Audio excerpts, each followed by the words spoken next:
Hey, how's it going, everyone? Just back in with another live stream. So I got a question from a subscriber, and so I thought I would make it into a live stream. Just easier for me to stream actually than do my usual recorded lessons, just with my setup in my apartment. So I'll take advantage of this. And it's a little bit more interactive in case people have questions.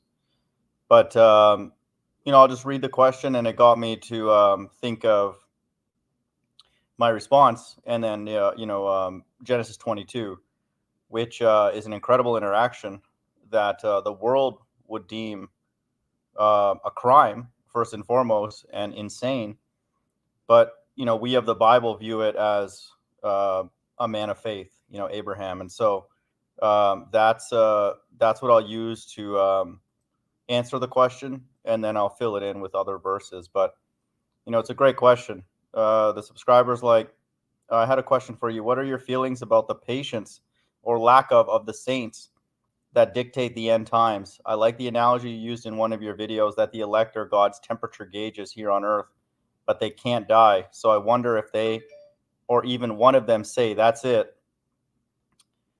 and jumps off a bridge, would God send his son that second, or an angel to protect them? Or would they indeed die temporarily and become the dead in Christ that waits until the end of the end? I hope this makes sense. I'm just waiting every day in Babylon, wondering when our Creator will wrap this up. And I find myself pondering things like, what if God just gave up on us? But I always refer back to his words. So that's a great question, and that's, very much in line with things that I think about, regularly, uh, about the end times and what's going to trigger Christ's return. And, she's correctly pointing out that the end times are cut short for the elect's sake. And so if the elect are not on this earth, we're either not in the end times or the Bible's not true. And I'd be inclined to say that the Bible's not true because the deceptions are being undone by us, and we would be not of the elect. So that essentially proves that, we have to be in the end times first and foremost, and then that the elect have to be on the earth, because of the deceptions and at this point how bad they are and how they've been undone through the flat earth. And really, they've been undone ultimately through Bible literalism, which is, again, the spirit of this live stream. And so, the Bible taking it literally on topics of the physical earth, the earth being hell, Mystery Babylon, the mark of the beast, etc. And even what I'm about to read in Genesis 22. So Bible literalism has essentially undone the deceptions, because a lot of times Bible non-literalism is part of the deception, or just ignoring the Bible altogether and trusting in science, which the Bible says is falsely so-called science. So, her point is valid that, like it says here, that our elects God, that the elect are God's temperature gauges. And so I've used that language as well to describe the 144,000 are men that are peppered throughout the entire earth, four corners of the earth, and then God is using them to decide when they've had enough, and then when they, or I would say one of them, has had enough, then it will have to be the end, because they're all going to be saved. This is the group in Revelation 7 that are sealed and prior to the wrath of God. So I'm going to answer that with we have to define what is the patience and the faith of the saints. Okay. Because her question is, what are your feelings about the patience of the saints? And so let's find out what that represents. Okay. Let me read the verse first about, that she's quoting in this question.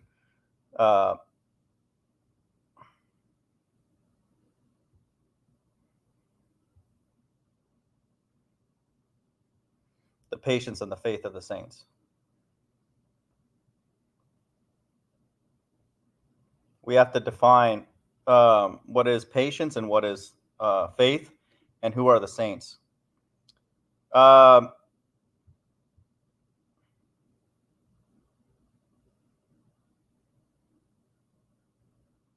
This is in Revelation 13. He that leadeth into captivity shall go into captivity. He that killeth with the sword must be killed with the sword.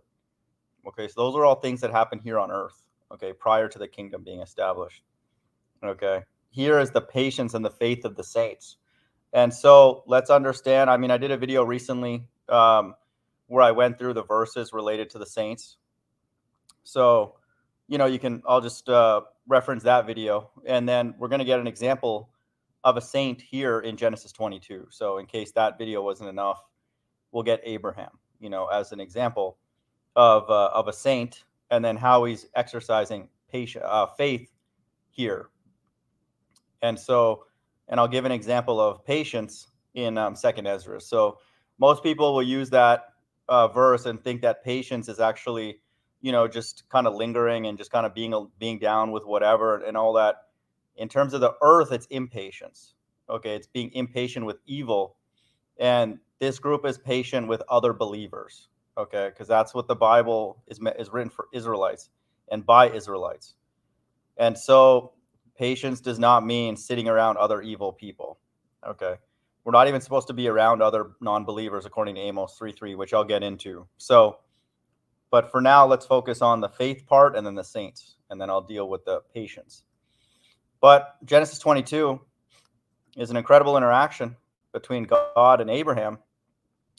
And, it would be deemed crazy. He'd be deemed a lunatic and a murderer by the world standards. Okay, that's why the world does not understand.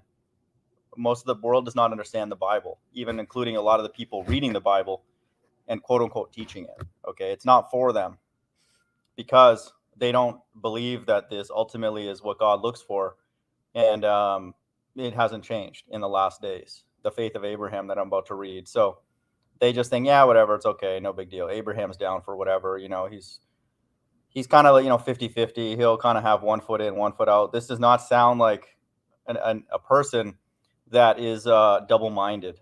Okay. We're about to read it. Absolutely not. Not to me. Okay.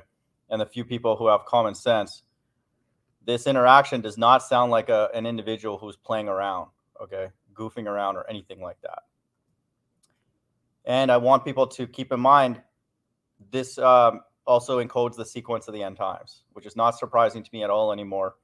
And anybody does not accept that at this point, you're Antichrist. Okay, the Bible is not for you if you're not expecting that sequence to take place. And I would say take place soon based on the patience and the faith of the saints. So it's not surprising again that Genesis 22 perfectly captures the Spirit of God, the Spirit of his saints, the faith of the saints, and the sequence of the end times, all rolled into one.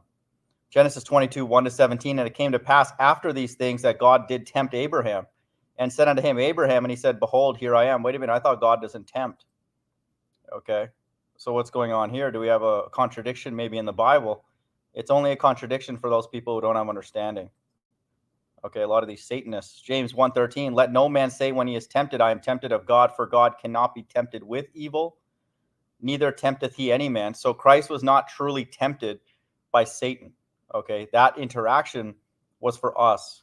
Okay, Satan's a dummy. Okay, like most of the people on this earth. And so that was for us to get understanding on how we're supposed to combat evil, is by quoting the word of God. Okay, and having faith. So, for God cannot be tempted with evil, including Christ, neither tempteth he any man. So we would then understand that this tempting that God is doing in Genesis 22 is what? Not evil. So it has to be righteous, because it says in James 1:13, for God cannot be tempted with evil, nor tempteth he any man with what? Evil. So what God is doing with Abraham here is righteous. Okay, and that verse proves it. And so that's not for very many people. Again, the entire world, a majority of them, even a lot of religious people, will deem this Genesis 22 interaction as insane. An insane God with an insane follower, Abraham. Okay, but we know that Abraham is a saint. Okay, and so everything is consistent on the up and up here. Okay, and then we get understanding of temptation in Matthew 6:13, and lead us not into temptation, but deliver us from evil. What's that talking about? That's talking about the hour of temptation. In Revelation 3, verse 10, when Christ teaches the elect to pray this way, and lead us not into temptation, but deliver us from evil. And then after that, what? For thine is the kingdom, the power, and the glory forever. Amen. So even in that prayer, is the sequence of the end times. So Matthew 6:13 says, lead us not into temptation, but deliver us from evil. And that ties, the precept for that is Revelation 3:10, because thou hast kept the word of my patience. I also will keep thee from the hour of temptation, which shall come upon all the world, to try them that dwell upon the earth. Okay, the word of my patience. I will also keep thee from the hour of temptation, which shall come upon all the world. The souls of the just complain continually. That's what the Bible says in 2nd Ezra. So those patient people, if you're complaining all the time, this patience is complaining to God directly. Okay. And that's not very many people on this earth. Okay. And so we'll get into that in a little bit. But all of these understandings are the same thing. Okay. God is creating this hour of temptation in the last days, and he's leading people into it. Okay. And it's a righteous thing. I want people to understand. Revelation 3 verse 10, I also will keep thee from the hour of temptation, which shall come upon all the world. That's righteous judgments. That hour of temptation is what? Revelation 16, which is the beginning of the wrath of God. That's righteous because angels are doing it. Okay. The world would deem all that destruction as evil. That's why they're going to hate the two witnesses and the UFOs.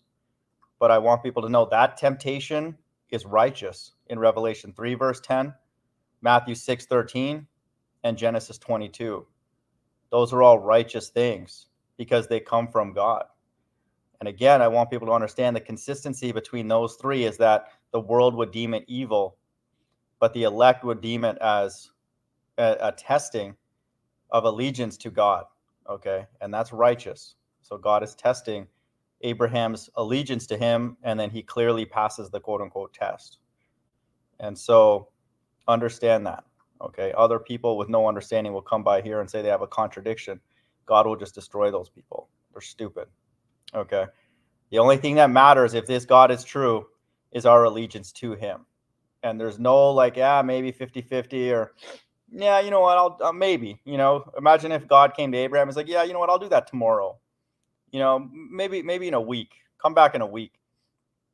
No. He's like, behold, here I am. Okay. Verse 2, and he said, take now thy son, thine only son Isaac, whom thou lovest, and give thee into the land of Moriah, and offer him there for a burnt offering upon one of the mountains which I will tell of thee. Okay, so now he's being told, take something you love and then go and sacrifice it. So Abraham and his son here, Isaac, are representing the faith of the elect, okay, in this narrative, okay? And so now we're getting a sense of his faith. Verse 3, and Abraham rose early in the morning and saddled his ass and took two of his young men with him. Why does it add that? Why does it add that detail, and took two of his young men with him? Because this is consistent with the sequence of the end times, okay? God seals his elect. Behold, here I am. Gives them an instruction in verse 2. And then Abraham rose up early in the morning and saddled his ass and took two of his young men with him, which is symbolic of Christ returning with his two witnesses. Okay. And Isaac his son, and clave the wood for the burnt offering, and rose up and went unto the place of which God had told him. So in the last days, this is encoded for Christ's second coming. And took two of his men with him, and rose up and went unto the place of which God had told him. Went up. Okay, salvation. Genesis 22:3. 22 times 3 is what? 66. Okay, which is not always, but oftentimes a number that references Christ's second coming. Okay, this Bible was constructed perfectly and consistently. Verse 4, then on the third day, Abraham lifted up his eyes and saw the place afar off. And Abraham said unto his young men, abide ye here with the ass, and I will go, and I and the lad will go yonder and worship, and come again unto you. And Abraham took the wood of the burnt offering and laid it upon his son Isaac, and he took the fire in his hands and a knife, and they went both of them together. So he was ready to do this. Okay. He was ready to demonstrate his faith in God with bloodshed. Okay. With a sacrifice. Same thing with Christ. Okay. Verse 7, and Isaac spake unto Abraham his father, and said, my father. And he said, here I am, my son. And he said, behold the fire and the wood, but where is the lamb for a burnt offering? And Abraham said, my son, God will provide himself a lamb for a burnt offering. So they went, both of them together. And so that's symbolic of Christ, his sacrifice, and also in the last days for salvation. My son, God will provide himself a lamb for a burnt offering. Okay, so that's again symbolic of Christ returning and not requiring what? Bloodshed. Okay, because his son is not actually going to die, as we read on. So Christ will become that burnt offering and then not require bloodshed for his elect. Verse 9, and they came to the place which God had told him of, and Abraham built an altar there and laid laid the wood in order and bound Isaac his son and laid him on the altar upon the wood. He was not joking around. He was ready to do this. And what do you think his son's going to think of him after he's done this? Okay. And Abraham stretched forth his hand and took the knife to slay his son. He was ready to do it. So the world would look at this and be like, these people are crazy.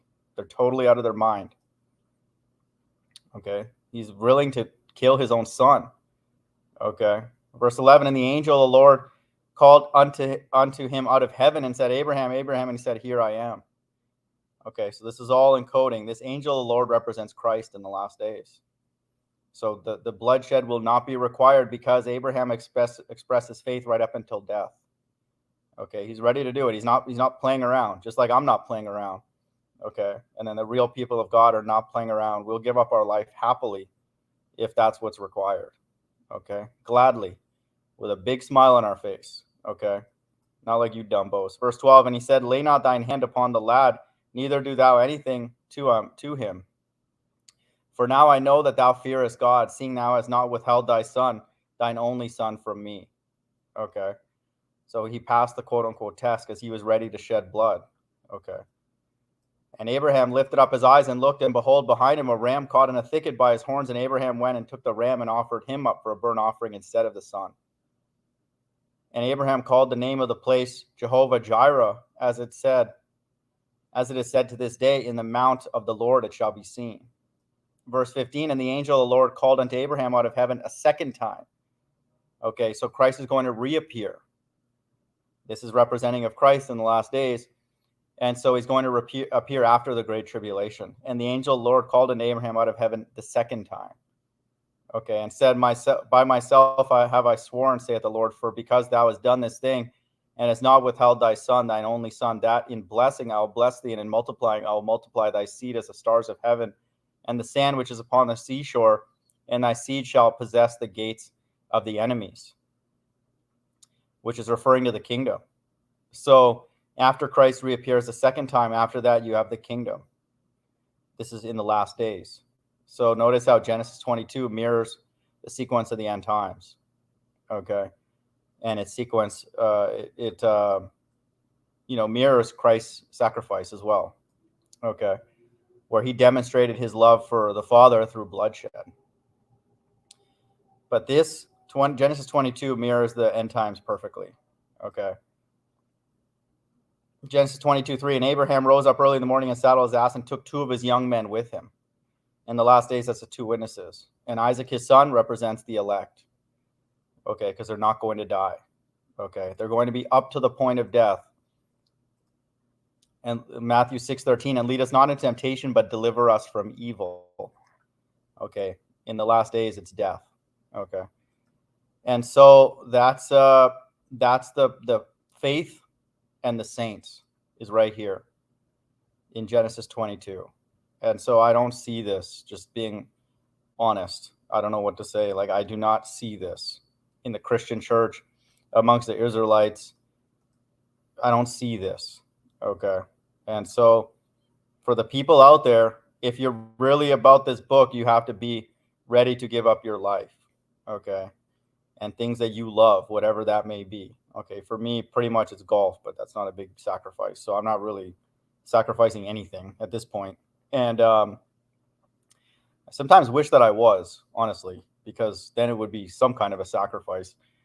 But it's not, for me at all. But I know just my personality, it wouldn't have mattered because I didn't want to be here anyway from the beginning. Just looking back on my life, I've always been like this. So I've never had anything that I really was like, yeah, would be nice to have this. I wouldn't care. Okay. Abraham here had his son, okay, who's part of the elect. So obviously he cares about his son. His son is righteous, just like he is. So this is a very difficult thing that he's doing here. And then can you imagine his son's reaction after that? And so that's why God interacted with this group regularly. Okay. So they knew that they could, whatever Abraham was doing was righteous.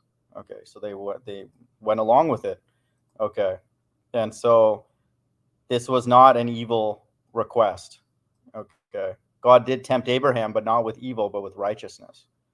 Okay. To honor him above his own son, which is what Christ says, that we have to honor God before even our own body and even our mother, brother, and sister. Okay. And so Abraham certainly fulfilled that here and was ready to fulfill it.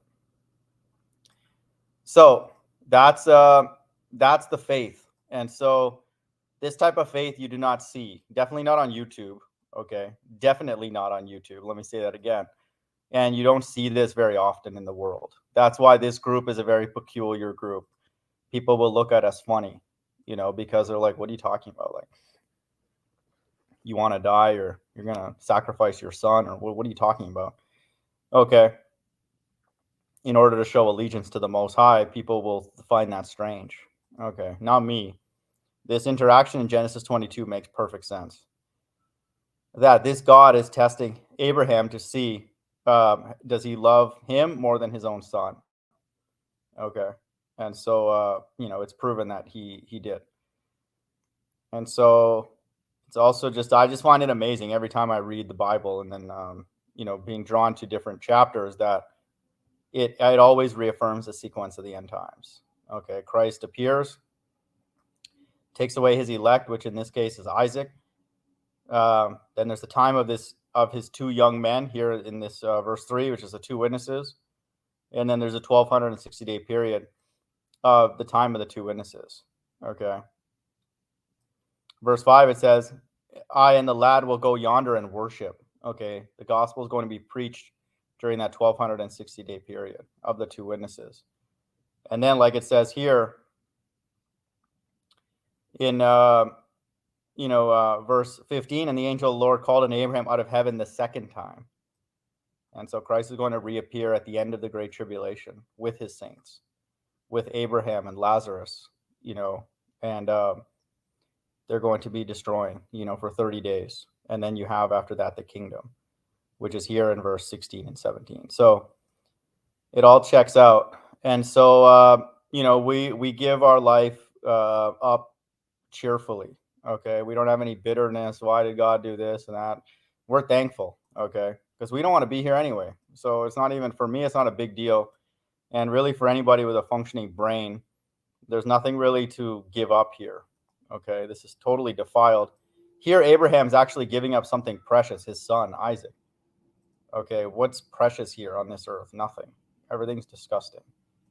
So this should be very easy for us to model this faith, okay, of a saint who is Abraham. Okay, so now let's get into the patience part. The church and the Israelites will use this to manipulate people into thinking that, you just, you got to love your neighbor and be patient and this and that. No, the patience of the saints is to remove themselves from evil. Okay. And it's God's laws or you take death. And so that's the way it was with Abraham, and that's the way it was in this group, with this group in 2nd Ezra. Okay. And so that's the verse that I'm about to read here. In 2nd Ezra 13:39, and as for you, seeing himself gather to himself another multitude that was peaceable. These are the 9 tribes that were taken away from their own land into exile in the days of King Hoshea, whom Shalmaneser, king of the Assyrians, made captives. He took them across the river and they were taken into another land, but they formed this plan for themselves that they would leave the multitude of the nations and go to a more distant region where no human beings had ever lived, so that there at least they might keep their statutes that they had not kept in their own land. And they went in by the narrow passages of the Euphrates River, which is going to be redone in the last days. For at that time, the Most High performed signs for them and stopped the channels of the river until they had crossed over. through that region, there was a long way to go, a journey, a year and a half in that country is called Arzareth. Verse 46, then they lived there until the last times, and now when they are about to come again. Okay, read Revelation 16 for that, and Revelation 11. This is the remnant.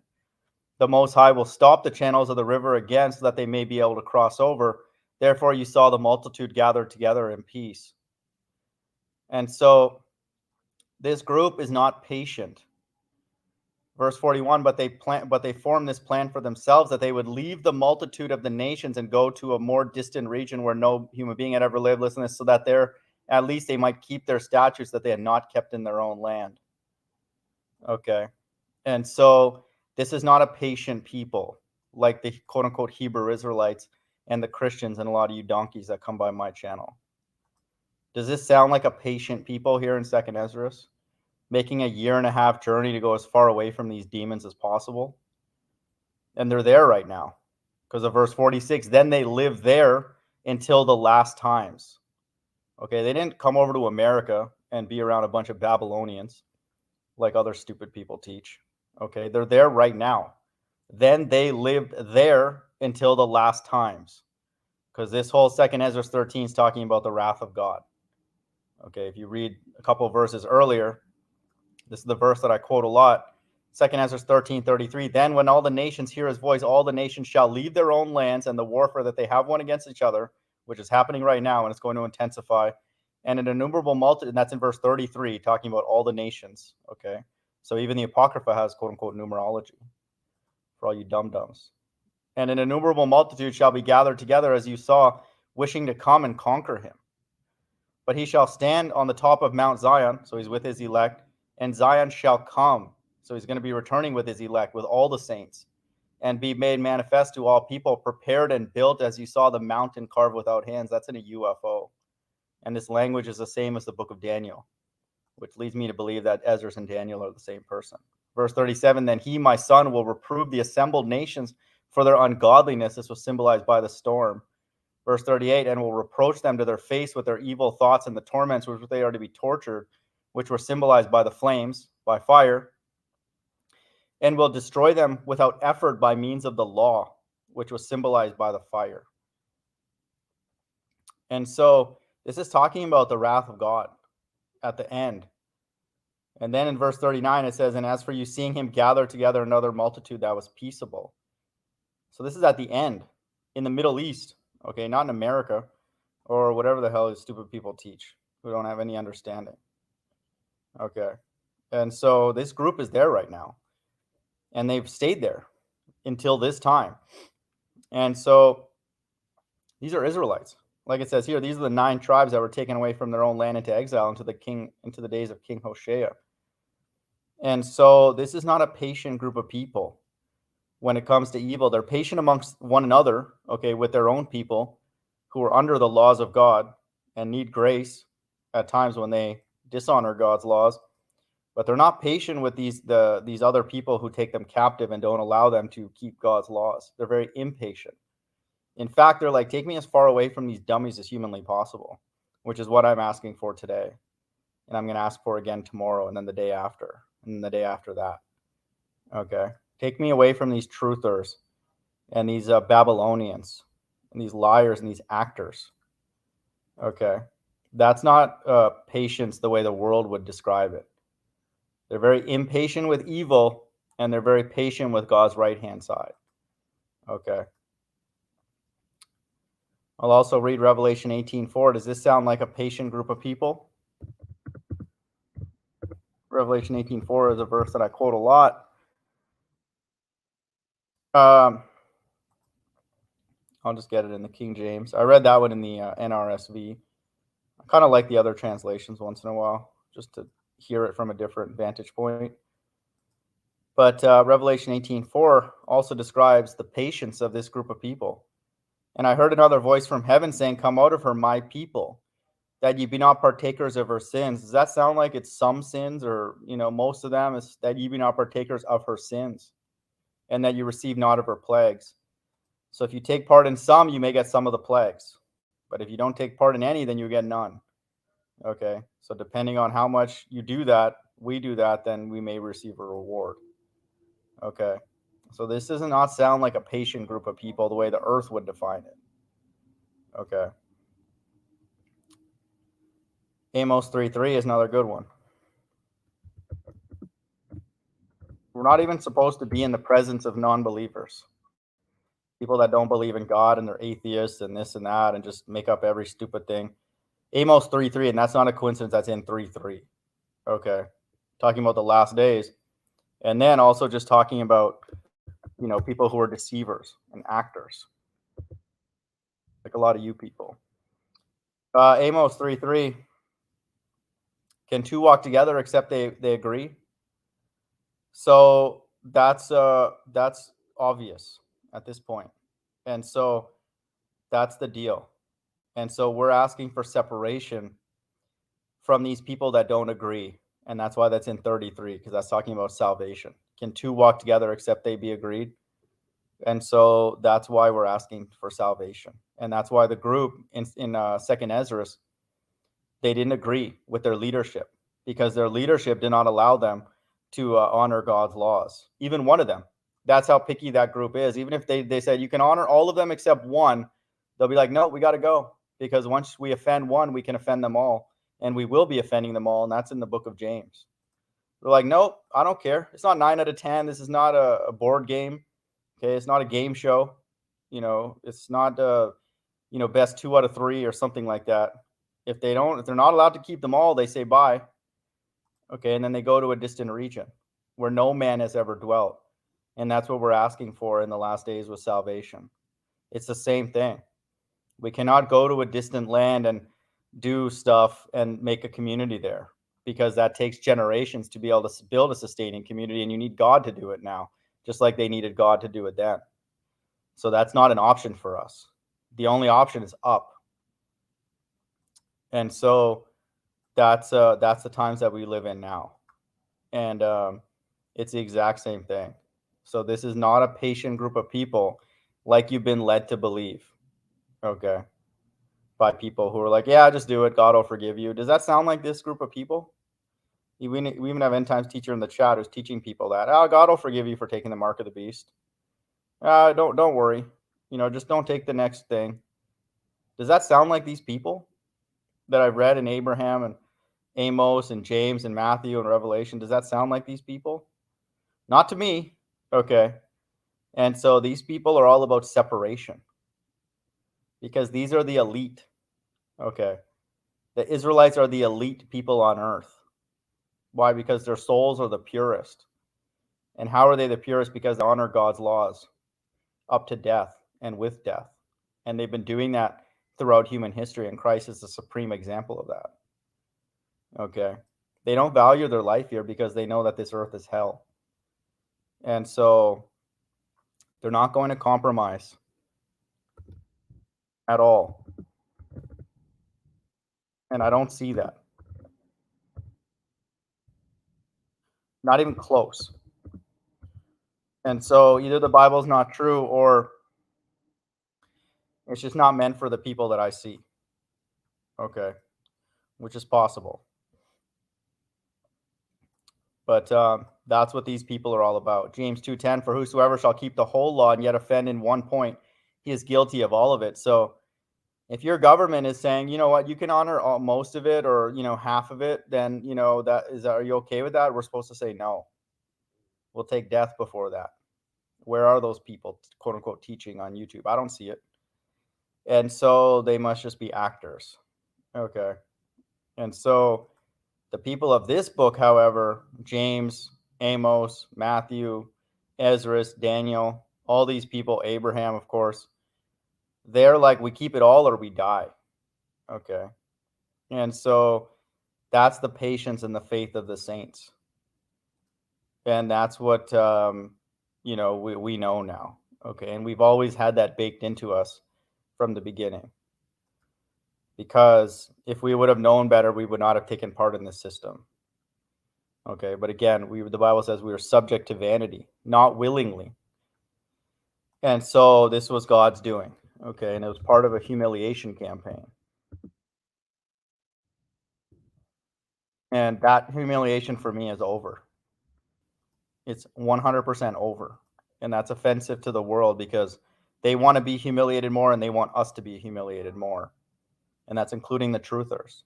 Okay. They just want debates and this and that and click this link and go and that. We're just making fun of you people, man. We're not walking hand in hand with people. We're just pointing out people how stupid they are just to kill the time until hopefully Christ returns. Okay. Romans 8:20, for the creature was made subject to vanity, not willingly, but by reason of him who has subject the same in hope. And so all this vanity, we're drowning in it only to remain more and more hopeful that we'll be rescued out of it. All the debates, all the live streams, everything on YouTube, it's just vanity. Okay.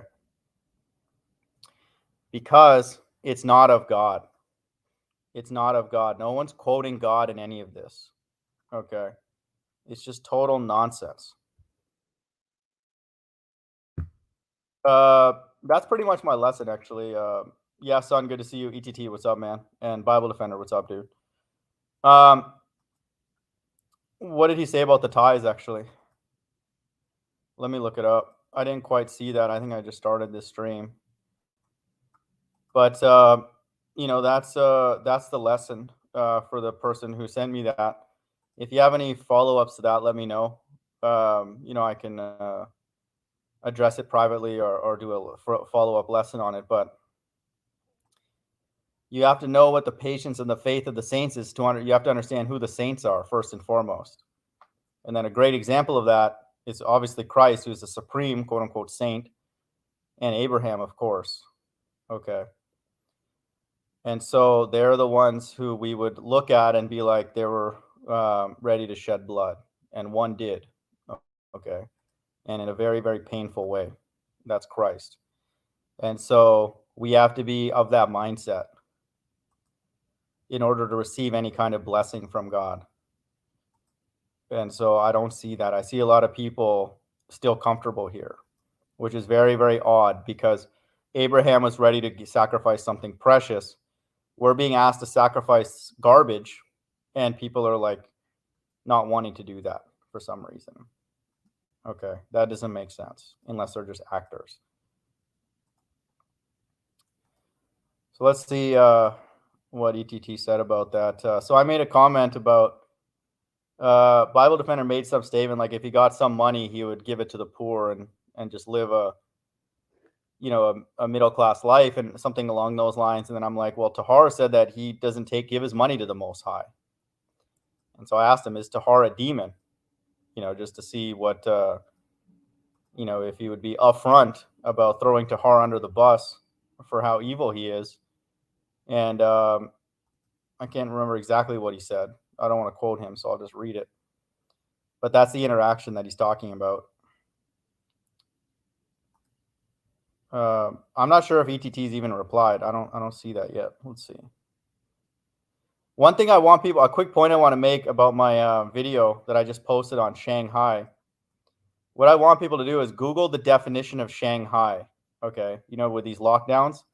Listen to the definition. The historical definition of Shanghai is to force someone to join a ship lacking a full crew by drugging them or using other underhanded means. And informal ways to coerce or trick someone into a place or position or into doing something. That's the definition of Shanghai. Are you kidding me? Like, how much more on point is that with what's going on in that part of the world? Okay.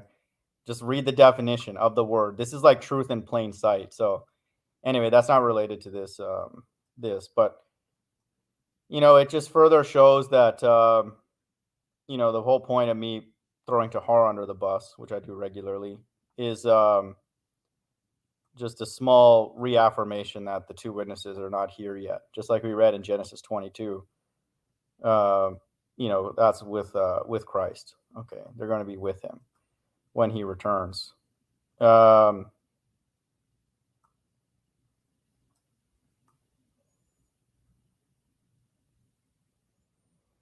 let's see.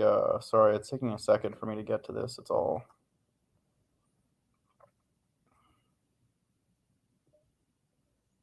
I don't think ETT's replied to that, man. I don't see it unless it's like on a different comment. But I don't think he replied to that set of back and forth. And so I don't know if you're seeing it and I'm not.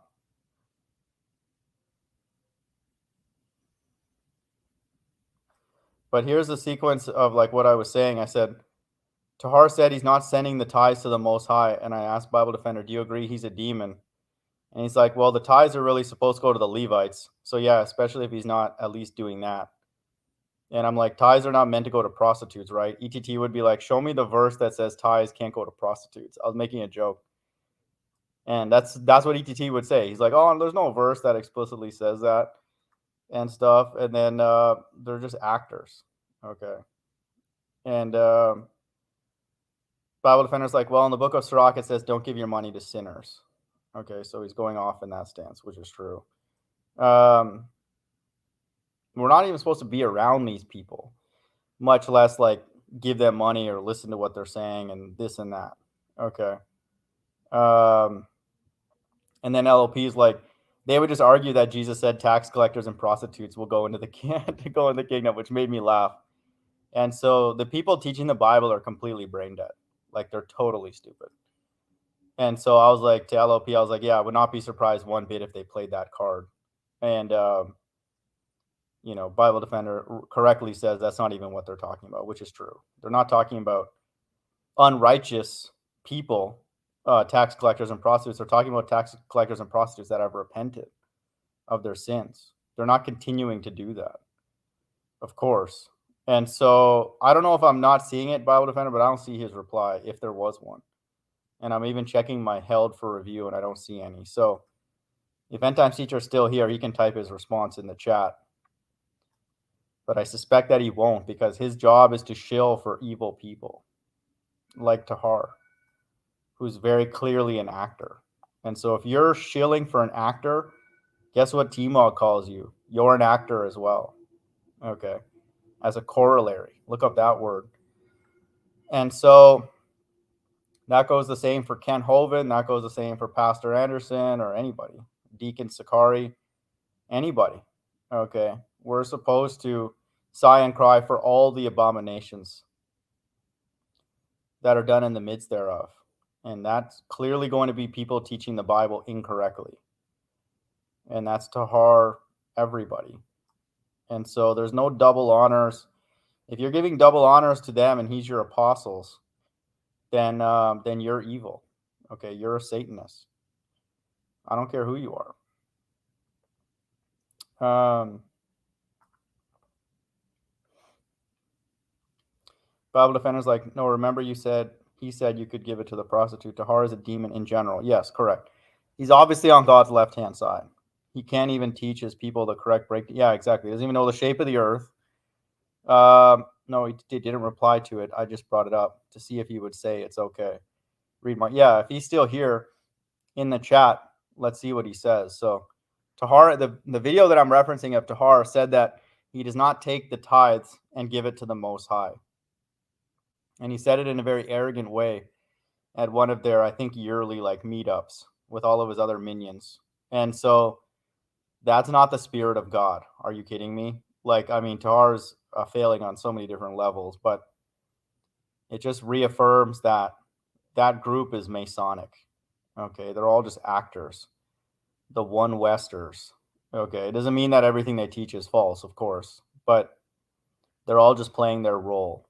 Okay, and anybody that believes them, all of them wholeheartedly, is they're finished. Okay, you're not going to be in good shape when God returns. You better hope that he never returns, which I would say is a majority of people on earth. You better hope that God does not exist, this God. Because when he comes and sees all the doctrines that people are pushing, that he's gonna destroy them. That goes for Tahar, of course. A lot of the Israelites, quote unquote Hebrew Israelites, the Christian church, what End Times Teacher teaches, and everybody. It's just nonsense. It's totally evil and stupid.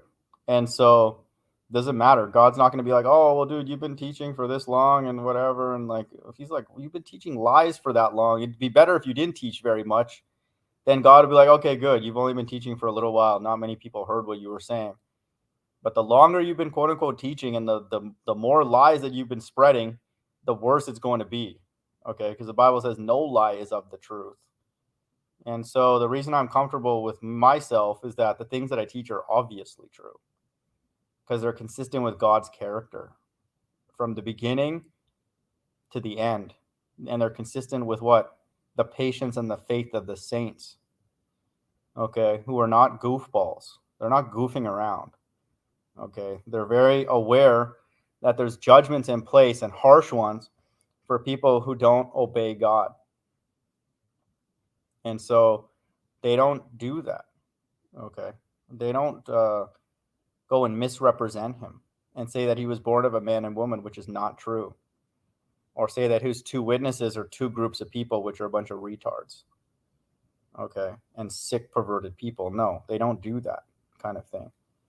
And they don't play dumb about the mark of the beast. They say, this is the mark of the beast. And they tell you what it is. And they can prove it to you. And they know it. Why? Because of God's laws. And God told them. With everything that's going on, it's very clear what the mark of the beast is. And who the two witnesses are in Mystery Babylon, how Christ was brought into this world, and then, what he looks like. All those things. It's totally obvious. So that's the deal. And so hopefully that answers, the question from the subscriber. Again, Genesis 22, 1-7 reaffirms the sequence in the end times. And then that's going to play out exactly the same way. Okay, the saints have to be on the earth. One of those would be representative of Abraham and Isaac. And then they will be up to the point of death, okay, but they will be spared. They will not die. Why? Because Christ died for them. That's the lamb that's being substituted in the last days, because for wages of sin is death, right? But Christ did not sin and he died. So he imputes his death onto those people. And that's a group that he's chosen. Okay. You can't get into that group or get out of that group, no matter what you do. And so that's why I'm not worried about what little I have remaining, because either I am of that group or I'm not. I'm just living it out right now to see it, but nothing's going to change. Okay. If I get in some kind of car accident, I don't have a car, but let's say I'm walking down the street, I got my headphones on, I'm not paying attention, and some car just plows me over and I die, then I'm not of the 144,000. I'm not of the elect. Okay. That doesn't mean that God hates my soul or use my soul for evil, but that means that I would not be of the elect.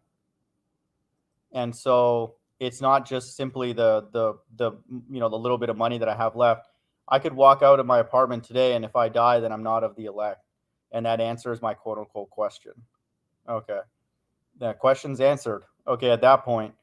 And then the only people that are of the elect in the last days are the ones that do not die. Like Isaac in that example that I read. And Abraham, of course. And so they'd be part of the elect because they did not die in the last days. And so that's a group that's chosen. And so we're waiting to see anxiously who that group is. We want them to be revealed because the Bible says the tested quality of God's elect will be made manifest. How's it going to be made manifest in the sky? First and foremost, with Christ appearing with the two men, like it says in Genesis, there was two witnesses, Moses and Elijah. Okay.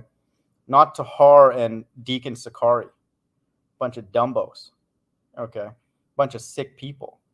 Okay. They're righteous men. And if they're not righteous men, then the Bible's not true. Because God always administers his plagues, like Jack is mentioning in the chat, with righteous hands. Yet ye without sin cast the first stone. Why would God let the people throwing the quote-unquote stones in the last days be with sin? Then he would be changing because he didn't do that when he was on the scene. Then why would he do that when he returned? Like we read in 2nd Ezra, he's going to return with the labor of the law, which is like unto him. It's inside of him. So why would he allow lawless people to administer his laws? That doesn't make sense. That'd be a contradiction. A fundamental one of God's character. And so that's why me and the few people that come by here, we know who the two witnesses are. And I will not accept any other teaching ever on this side or on the other side. Ever. For all of eternity. You can't talk me into it. because I know exactly who the two witnesses have to be. They have to be righteous men. And I don't see that. Not even close. Okay. That's why the Bible is very easy to decode, because just don't trust anybody and read it and take a majority of it literally. And then you just got to put the chapters in order in Revelation, and then the whole book will be unlocked. And then you'll start seeing that pattern looped over and over again, just like I pointed out here in Genesis 22, Isaiah recently, and everywhere. Okay. It's being looped over and over again. And so that's what the Bible says. Jack's asking, sores before Christ's return or after Christ's return? Has to be after. Why? Because of 1 Thessalonians 5:9. And so are those plagues in Revelation 16 being previewed, so to speak, in the news right now? 100%. Let's go through them really quickly, and I'll tell you how they've been previewed, every one of them in right now, all of the plagues, not just the sores. But this is the verse, and all my sequence videos prove that Christ is going to return prior to the wrath of God. 1 Thessalonians 5:9. 5 plus 9 is what? 14. For God has not appointed us to wrath. Who's us? Why are they saying us? They're not going to live until the wrath of God occurs. This is Paul writing to the Thessalonians. Why is he saying us? For God has not appointed us to wrath, but to obtain salvation by our Lord Jesus Christ. They know that they're going to be living in the last days because they wrote these words. So they understand reincarnation and the resurrection, which is the final reincarnation.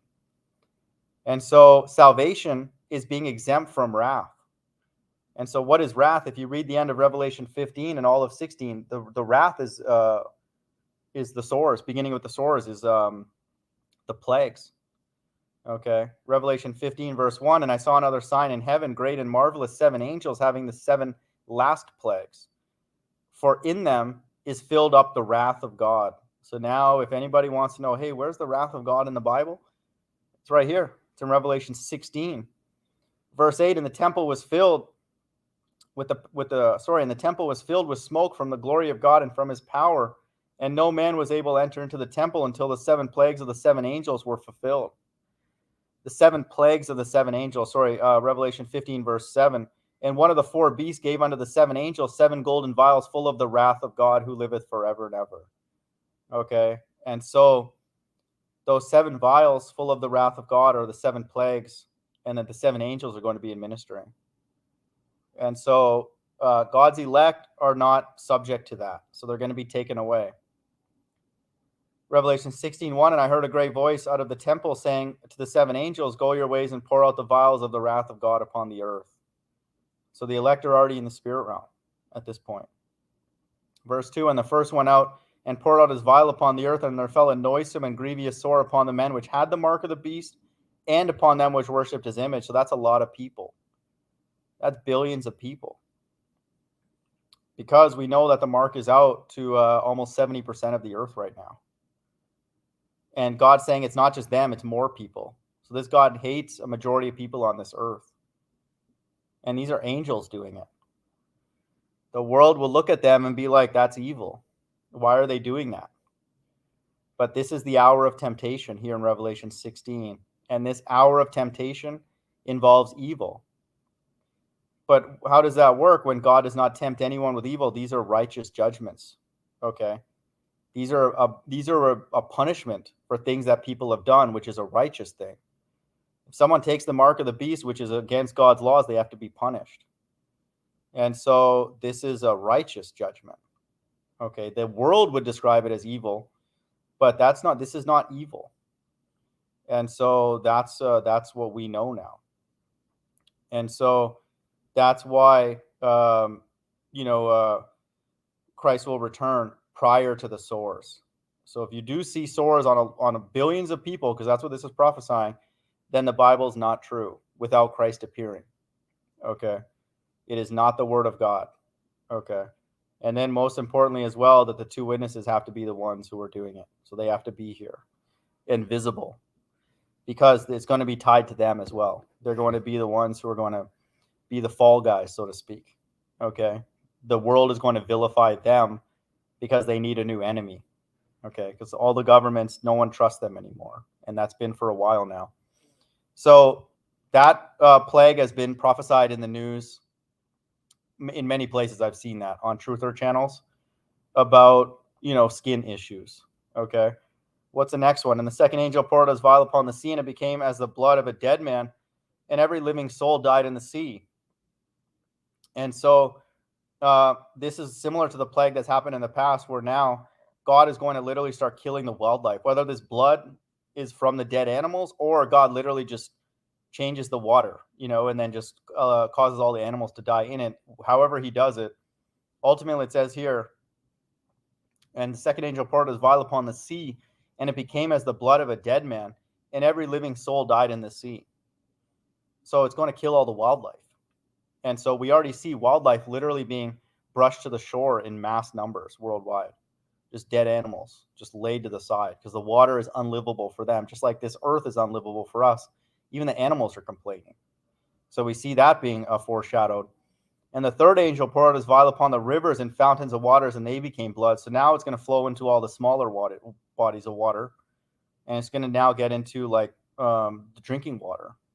Okay. Verse 5, and I heard of the angel of the water say, Thou art righteous, O Lord, which art and wast and shall be, because thou hast judged thus. Listen to this. For they have shed the blood of saints and prophets, and thou hast given them blood to drink. So God's like, go drink the water. You guys like killing so much, then drink that water. See how that tastes. Listen how sarcastic God is in verse 6, for they are worthy. This God's going to enjoy it. Okay. We don't want to be here when he's unleashing this kind of devastation. Verse 7, and I heard another out of the altar say, Even so, Lord God Almighty, true and righteous are thy judgments. So this is not evil. The world's going to say that this is evil and, vilify the two witnesses and the UFOs, but it says here, true and righteous are thy judgments. So God does not tempt people with evil. He tempts people with what? Truth and righteousness. Here in Revelation 16 and Genesis 22 and everywhere. Okay. And the fourth angel poured out his vial upon the sun, and power is given unto him to scorch men with fire, all these like solar flares, and the sun's giving off more heat and all that kind of stuff. God's going to intensify the sun for this period of time, cause a heat wave. Okay. And so that's the deal. Verse 10, I'll add Bible Defender here. Verse 10, and the fifth angel poured his vial upon the seat of the beast, and his kingdom was full of darkness, and they gnawed their tongues for pain. So listen to this. We got sores, okay, which are boils, and they're like pus filled if you look at the blue letter. Oh, wait, I want to say one thing. Go ahead. My wife actually found something that's so beautiful. If you look up the souls in Revelation 16:2, which I didn't even know. See, this is why sometimes you gotta listen to women through the spirit. If you look up you on a computer, right? Yep. Go to Google and you see the souls. It says it says nuclear soul, like the nuclear. I think it says like a Revelation 16:2. Like look at like go to Google and type that exact word, and you're gonna see the exact source the people is gonna have. The exact source. Can you type it in the chat? Do you have access to the chat as well, just so we can all search? I think the private chat. Yeah, either one. If you type it in the private chat, then I'll search for it, or I'll copy and paste it to the main one. I couldn't quite hear what you said, but I have a feeling that I think I know what you're talking about, but it's going to be disgusting. Hold on, yeah, I'm trying to show you. So, maybe you could share your screen and show that. Because when she found this, I was like, wow, this is like the way the sword is gonna be on people is exactly the exact definition it is on the blue letter. It's crazy. I'm gonna look for it. I'm gonna look for it. I don't want it to like log me out or nothing. Like if I try to go to the blue letter or something. You can still hear me? Yeah. Okay. All right. So let me know when you type it, but. I want people to know the reason God's doing it this way too is that this world is completely vain. Everybody on Instagram looking in the mirror, Snapchat. So God's going to give them something to look at. So now it's going to be visible what's going on. Okay. And so that's why he's doing this, because the world is vanity. Okay. They're all vain people. So that's why he's going to hit them with these sores. And notice how these come first. And so this narrative only makes sense if it's not a microchip, for people know what I'm talking about. So that's the deal. These people are going to be pissed off because they're going to be, what it says here, noisome and grievous. I'm I'm So about to show skin you. I'm issues about don't go away overnight. right, right, right. I'm about to show you. I'm Yeah. about to show you. It says, okay, I'm gonna show you. This is you. Let me copy. The sound Uh, is a bit low, man, but it could just be my computer because it's an older one. But I don't know. I think maybe it's because I'm like the way I'm doing it right now. I'll show you. Yeah, that's Okay, fine. But so if people in the chat, just let us know if the sound is okay for both of us, if anybody's even here. okay, so when you go to it says ULCER and then go to source. Yeah. Okay. So let me type that. Actually, I'll type it on my computer. That's the source that's going to be coming on people in Revelation 16 and 2. When we saw So that, what? you know, Yeah, what Bible Defender is saying is called ulcer sore. So let me look at this. I'll Google yeah, it. Google images. yeah, that's what's And going to be then, falling on people that took the mark of the beast. oh, gross. Yeah, yeah, exactly. I don't want to look at this more, but yeah, that's what it would look like. Yeah. That's what all of that's what they're going to be, and that's Yeah. where I saw that. I said, yo, this is so. When I was debating vocab and he was talking about through the spirit that it's Yeah. spiritual. Wait, what are you talking about? You see those swords? Those swords give you exactly a picture view, you know, of what we're gonna see falling on these people. So Yeah. hey, he got to get his doctrine correct, man. Right. Yeah. I don't know how somebody can read Revelation 16 and think that this is symbolic or spiritual. And so, people can just Google that just on your own. It kind of is gross. So if you're about to eat, maybe you don't No, want to yeah, see it. no, yeah, it is gross. I mean, I just had to show you because I thought it was Yeah. interesting. I thought it was interesting. No, I think people should, because that it's not going to be just a little rash, which you put cream on No, it and goes away. It no, says pus filled. So they're going to look yep, like that if you Google ulcer sores.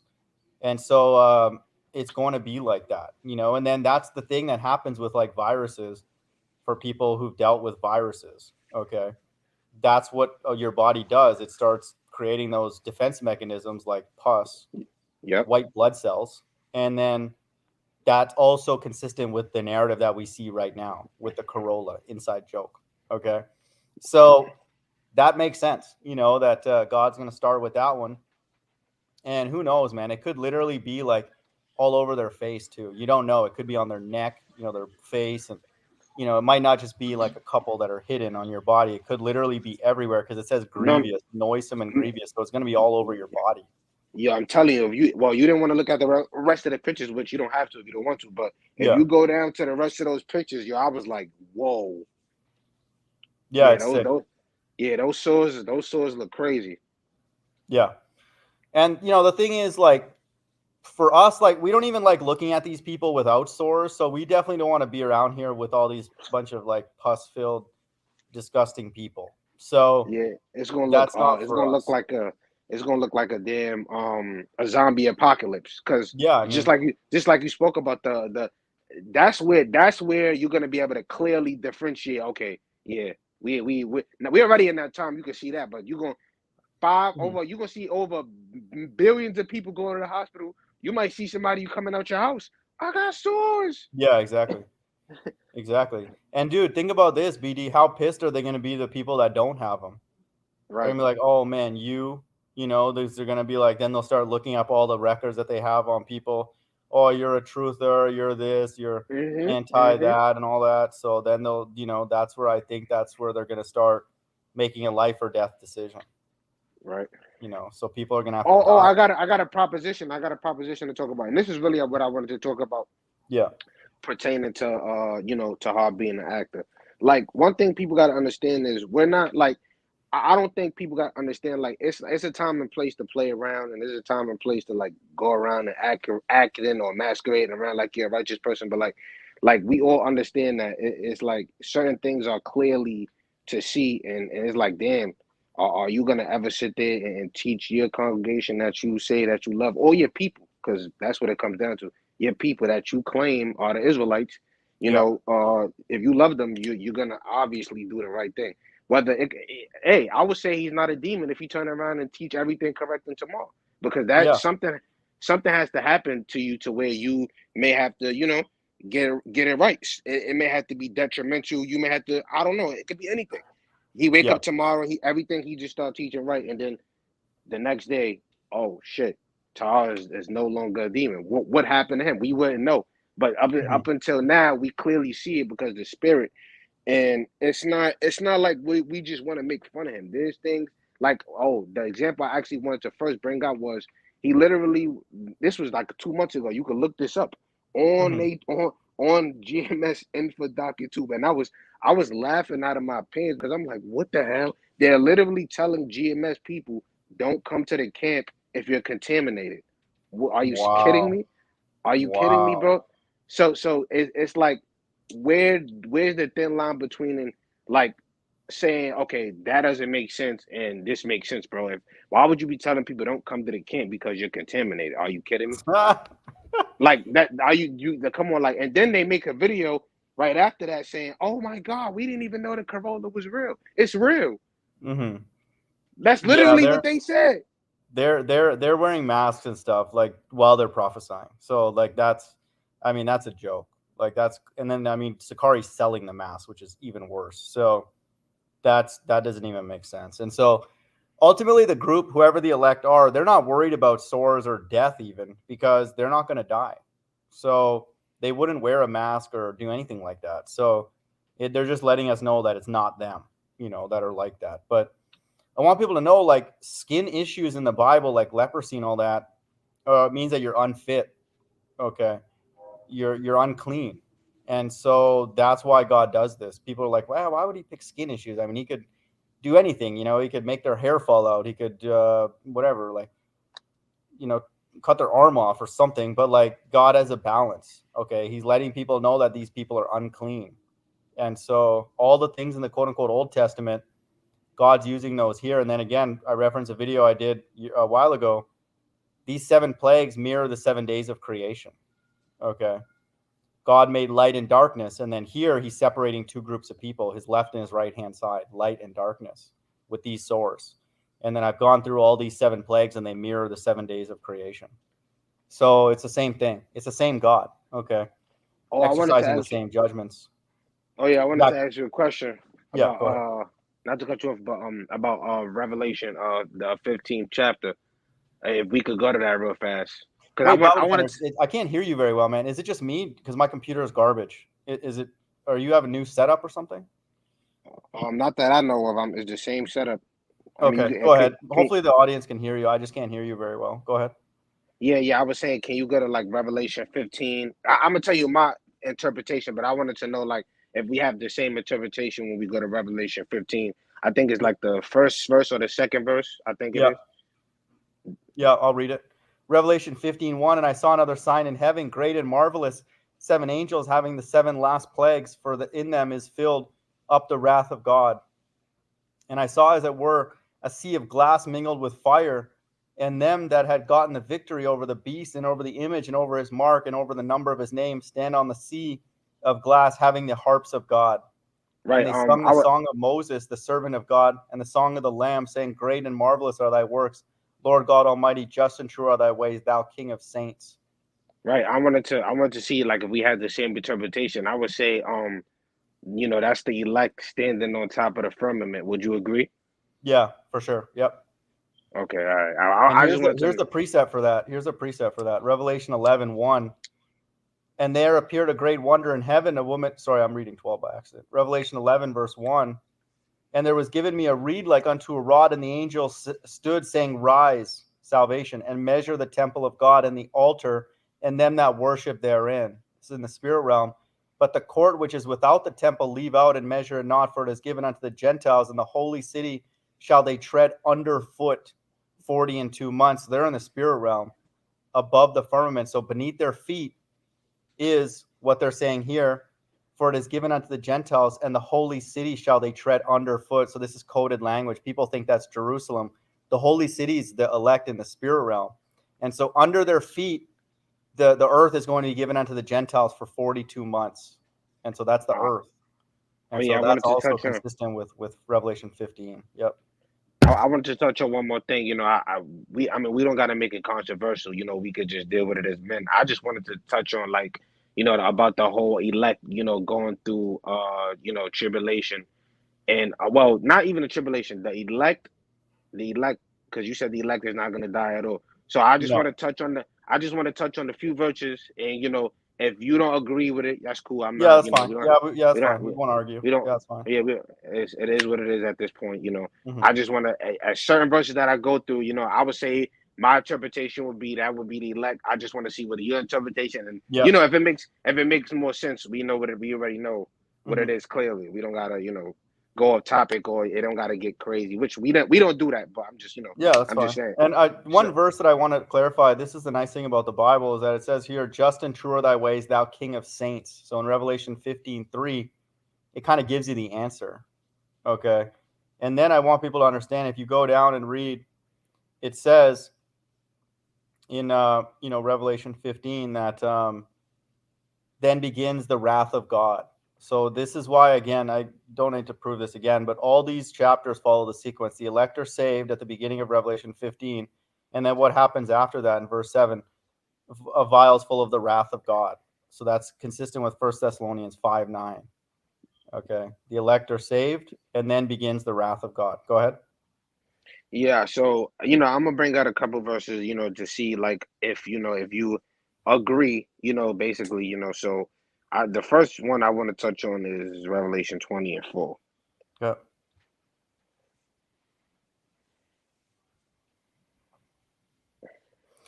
Jack Burton's in the chat saying no man might buy or sell, also proves that it won't cause all for it to happen. And that's a great point that he makes, because no man might. Okay, so it's always going to be, and that's consistent with cause as well as the all part. It's it leaves room that it's going to be like an option. Okay, for up to a point, and then that option may involve death at some point, but it's always going to be an option. Okay. And as it gets deeper and deeper, that other option might be death. Okay. Which is what we're going to read here in Revelation 20, verse 4. And I saw thrones, and they sat upon them, and judgment was given unto them. And I saw the souls of them that were beheaded for the witness of Jesus and for the word of God, and which had not worshipped the beast, neither his image, which is God's left hand side, neither had received his mark upon their foreheads or in their hands. And that word hands is Kyr. Okay, it means agency. It's not a literal hand. And they lived and reigned with Christ 1,000 years. Yeah, so I would say like I would basically use that to say, um, because I know for a fact that all of the elect is not gonna die. That's insane.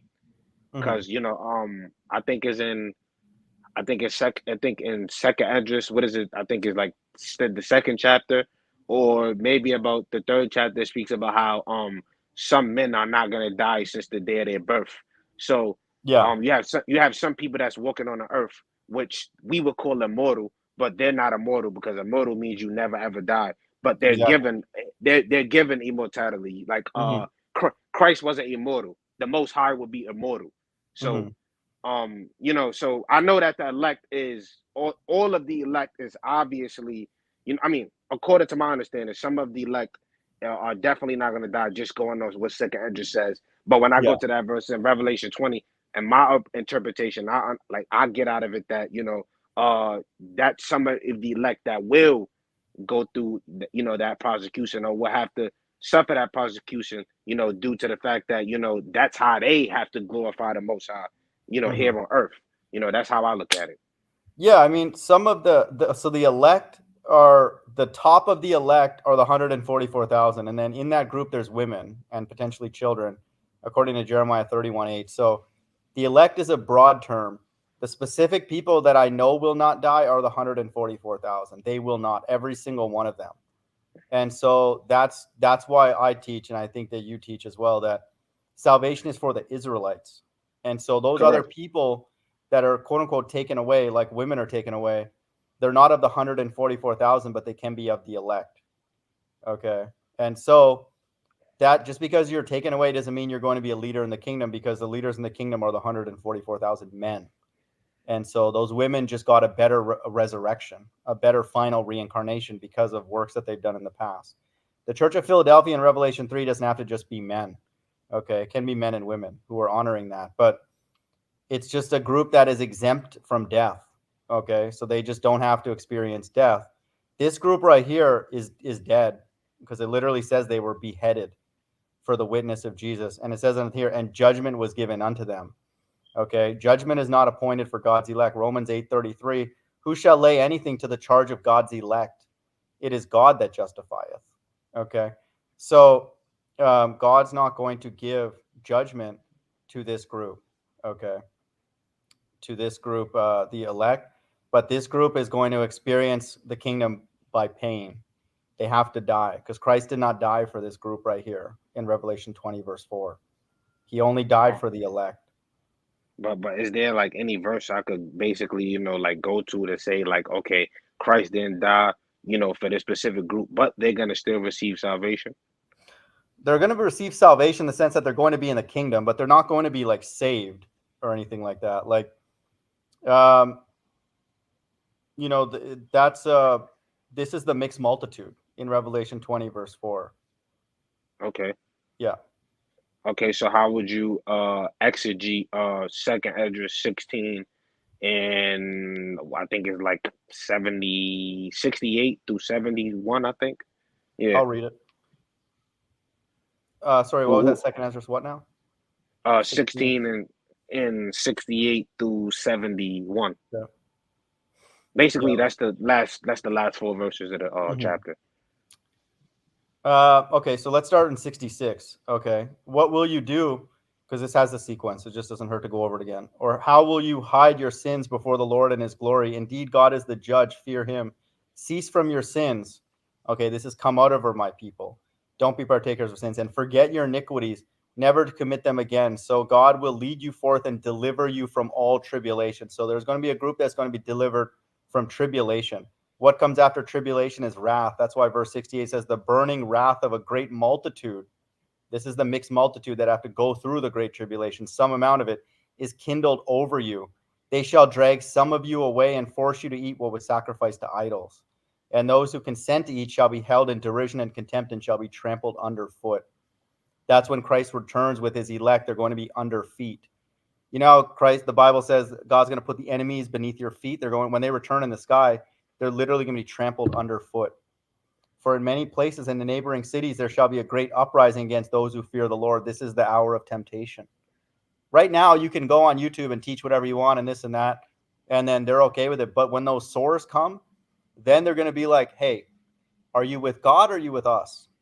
And then they got to die. Okay. And so, like it says in verse 70, for in many places and in neighboring cities, there shall be great uprising against those who fear the Lord. That hasn't happened yet. You can go and teach whatever you want and fear the Lord. It's okay. Right. I wanted to say, so what didn't you say? What didn't you say, like, because it says upon those that fear the Lord, doesn't the elect fear the Lord? Yeah, they do, for sure. But they're taken away already in verse 67. It says, God will lead you forth and deliver you from all tribulation. Okay, so I mean, this is what's challenging. Okay, you don't have to fully get the sequence, but just know this is when I read the Bible, it's incredible because you can bring me to any verse in the Bible and it's going to have the sequence. And I just did this on the fly, but let me just continue. Watch this. For in many places and in neighboring cities there shall be a great uprising against those who fear the Lord. They shall be like maniacs, sparing no one, but plundering and destroying those who continue to fear the Lord. Okay, so. For they shall destroy and plunder their goods and drive them out of their house and home. This is the time of the great tribulation. Then what happens after that? Christ reappears with his elect. Then that right here, then the tested quality of my elect shall be made manifest, that gold that is tested by fire. That's coded language. And they return, they're going to be returning with fire. Okay. And then it says, verse 74, listen, my elect ones, says the Lord, the days of tribulation are at hand, but I'll deliver you from them. So it goes through the sequence again. So from 67 to 73, it has a sequence of the end times, and then it goes through it again because it talks about tribulation and deliverance. Okay. And so this is, I'm sure that I have this video up here because there's a lot of them in second Esdras, but Christ takes away his elect from tribulation. Then the wrath begins, which is the plagues. And then Christ reappears with his elect and they reappear with fire. And that's 1 Thessalonians 3:13. Okay, when Christ returns with all of his saints. That's why when people read that interaction with Abraham and Lazarus and the rich man, they don't understand that's literal. That rich man's going to be on the earth, Abraham and Lazarus are going to be in the sky because they're part of the elect. Then they're going to be like, hey, Father Abraham, this and that. They're going to start worshiping God. Revelation 2:9, 3:9. Hey, Father Abraham, dip, my tongue in cold water and this and that. It's too late. Okay. They're bringing the heat, like it says Okay, here. Yeah, so go ahead. I'm getting that basically you're saying because we gonna touch on a couple topics right now because I kind of understand where you're getting at, but Yeah, okay. So basically, you're saying that there's one group which is the 144,000, which we obviously know, and then you're saying the mixed multitude is the one that's gonna have to go through that great tribulation, so yeah, that's gonna be the way they get to the kingdom of heaven. yeah. They're going to have to experience it by death, by pain, is what the Bible says. And so they'll cross over and get into the kingdom, but they have to experience it by pain. Okay, because Damn. they're not part of the elect, because only the election have obtained it, and the rest were blinded. And so it's a small group of people. And so in Revelation 7, it talks about the mixed multitude. God still loves them. Okay, He's going to wipe all the tears from their eyes and all that, and they're from all nations. That includes Israelites as well. Not every Israelite is part of the elect. Okay, Yeah, and I wanted to say, pertaining to that because, and I'm not going against it because, the scriptures clearly say all nations. I mean, some verses is not hard to get around, but then, like if somebody wanted to use John 3:16 in the world, then we could cut that.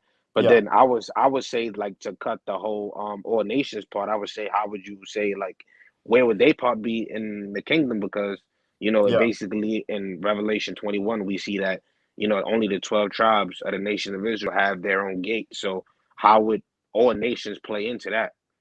right. Yeah, and those nations are not allowed in. Like they're not allowed to bring because they're allowed to quote unquote go off. God's going to judge them. We can get those precepts. So they're not made perfect. Only the elect are made perfect, the 144,000. And so they're somehow that's the way it is. And that makes sense because Bible defender, let's say you and I want to be in the kingdom because we're tired of this wickedness. Would I want you in my community if you're allowed to sin? I'll be like, no, I don't want him. And you wouldn't want me in your community if I'm allowed to sin because I would come and steal stuff. Maybe. I'm not saying that I would, but I could be involved in sin. So that wouldn't be much fun because then we'd still have to go to bed worried. Oh my God, we got one sinner, 10 sinners here. So Hmm. I would only want to be in a city. Let's say we lived in like New York or Houston. If all the people in that city were pure and no one could be allowed in, unless it was for like a very specific ceremony, and then you guys get out. Okay, go back to whatever the hell you guys were doing before, but you're not coming in here. And so that's the reason why that language is written that way, with the elect are made perfect. God's going to put the law into their inward part, like the Most High put the law on Christ's inward No, part. no, no. I'm saying, are you saying that those all nations are like Edomites and stuff like that? Well, I don't know. I think I agree. If the Edomites are going to be destroyed, I'm fine with that. Like certain nations can be cut off permanently. That's fine if we can bring out the precepts. But when it says all nations, it means that it's going to be people. They're not just Israelites. Okay, it could be Yeah. some Elamites or some Okay. Moabite.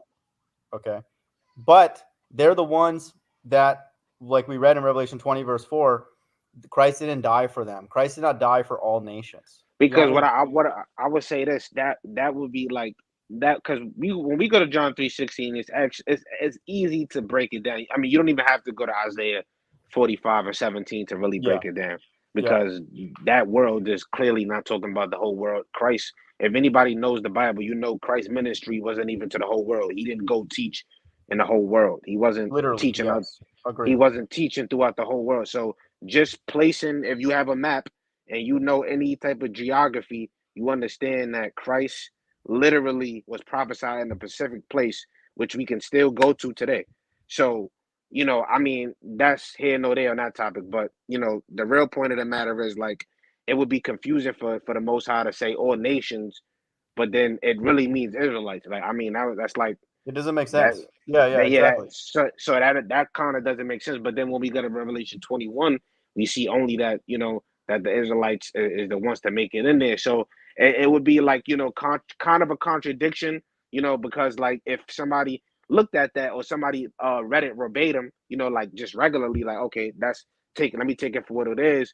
Then they would Mhm. probably go to Revelation 21. They'll be like, hold on, am I reading this right? Or like Yeah, it might kind of rattle their faith a little bit. But to me, I look at it as you know, because in my eyes, I would say, from my understanding, which I would have to clearly, make it make sense. I would say, if that's all nations, it obviously has to be from other nations other than Israelites, Agreed. because you can't put all nations into Israelites. I mean, how are you going to do that? I mean, Right. unless you making up your own private interpretation, and we see a lot But of the people doing clue, that.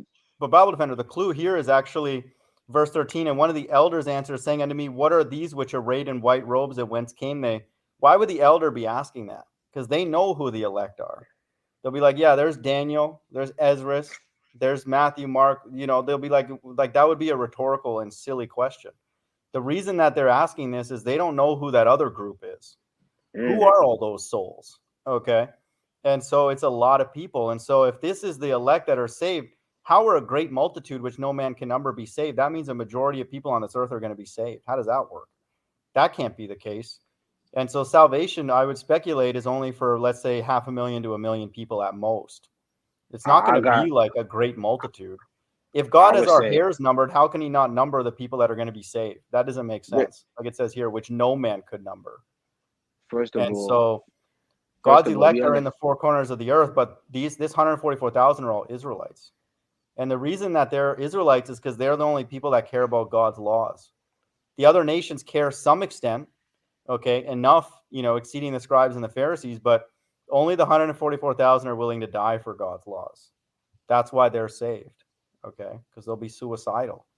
And so that's the deal. And so the language in People, Revelation 13 indicates to us that that mixed multitude is a group of all nations, not Israelites only. They could be some Israelites, but yeah. And then let me read the verse 14. And I said unto him, Sir, thou knowest. And he said unto me, These are they which came out of great tribulation. So every time you read the Bible in Ezra, everywhere Matthew, it always talks about deliverance from the elect from tribulation. And then when it talks about the mixed multitude, it talks about great tribulation. That's why they oh, said that. Yeah. well, so I got two topics that we're gonna touch on. Yeah. Now, you know how ETT. Well, I don't have to say ETT, but y'all debated about it, and I just wanted to touch on it real fast. But Like dude, the can I whole, read one more verse before I pass it back to you? This is yeah, what I you want, could go, just for you could people to go, you could. understand what we're even talking about. Matthew 15:24. Bible Defender loves numerology, right? 1 + 5, 6. 2 + 4, 6. Matthew 6:6. Okay. But he answered and said, I am not sent but unto the lost sheep of the house of Israel. That's in 24:44 as well. You add that together, 39,999,666. So when Christ returns, he's only returning for the lost sheep of the house of Israel. Why are they the lost sheep? Because they're scattered in all nations. So that's the correct teaching. When anybody teaches about salvation, you have to teach about the elect and you have to teach about Israelites and then God's laws. They're all the same. And so that's why the end times is going to be cut short for the elect's sake, because the world has to be lawless and then it has to offend them to not want to be here. That's why we know that Christ is going to return soon. I would say this year, next year. Beyond that, I don't think the Bible should be taken seriously. Go ahead, man. I just wanted to read that. Yeah, it's cool, it's fun. I just wanted to touch on in y'all debates. I was looking over, and it's quality entertainment. It's actually quality. It's quality entertainment. Because I'm bored with my life. I don't have nothing to do, so I just be on YouTube and looking at a whole bunch of videos and. That's a good thing to But watch, though. Yeah. yeah. So I just want to touch on, I was going through it and the whole tribulation and great tribulation. Because I wanted to touch on that because I wanted to know, like, are you trying to basically say, like, in general it means the same thing? Or you're saying, because I've done the research, if you will. I've typed in tribulation as references, Yeah. and you get certain instances where tribulation is actually talking about the great tribulation. Show me So, that. if you got Let me give it's you in the one book. precept where it doesn't. Just again, I'm open to hearing your point, but this is one if you want to get it even from not just Revelation 7, but even the Apocrypha. 2 Ezra 15 proves that the Great Tribulation and Tribulation are two different things. Okay, and so No, if you no, no, read, no. Hold on, no. yeah, go ahead. I'm trying to say because I'm trying to get at because you say that tribulation and great tribulation is two separate time periods, right? Yeah, Yeah, and I'm saying that basically. Okay, I don't want to get it confused. So let me make it more clear. So yeah, basically, I've read in a book of second Esdras, like whenever it says tribulation, but it's referring to the great tribulation. No, I You know, understand that. I understand that. You can bring out those points in a second, but I'm just bringing out my angle. You can say that if they're the same, but here's one example where they're not. That's my point.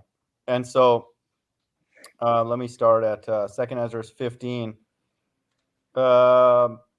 10. But my people is led as a flock to the slaughter. I will not suffer them to dwell in the land of Egypt, but I'll bring them out with a mighty hand and a stretched arm, and smite Egypt with plagues as before, and will destroy all the land thereof. So that's out of America. So this is salvation.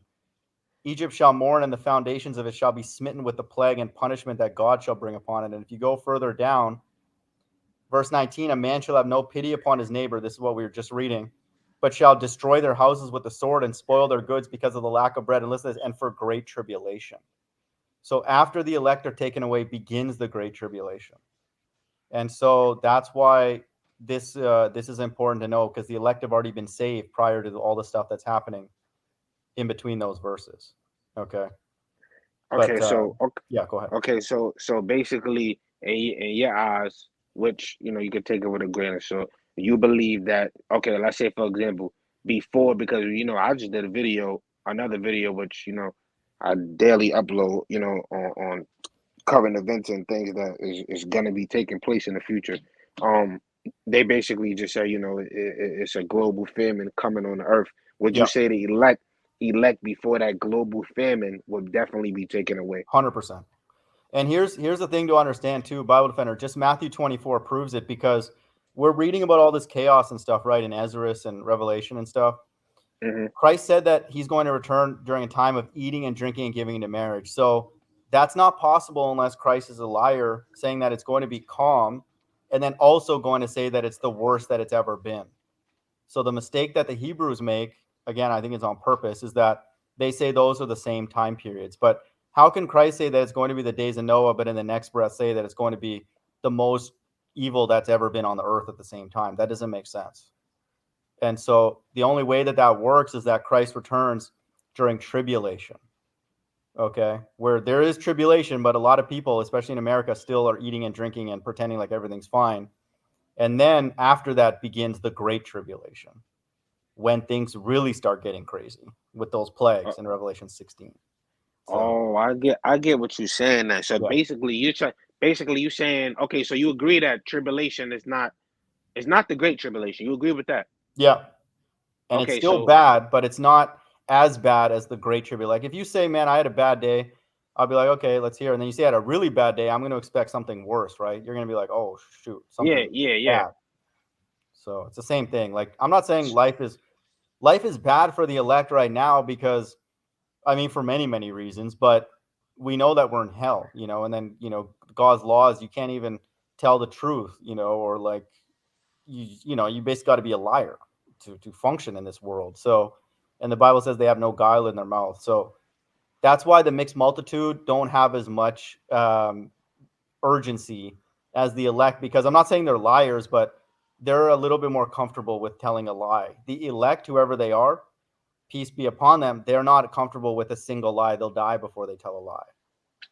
So that's their attitude. That's why they need to be taken away first. And then the next group, they have to get into the kingdom by pain, because Christ is not coming to save twice. I don't teach that.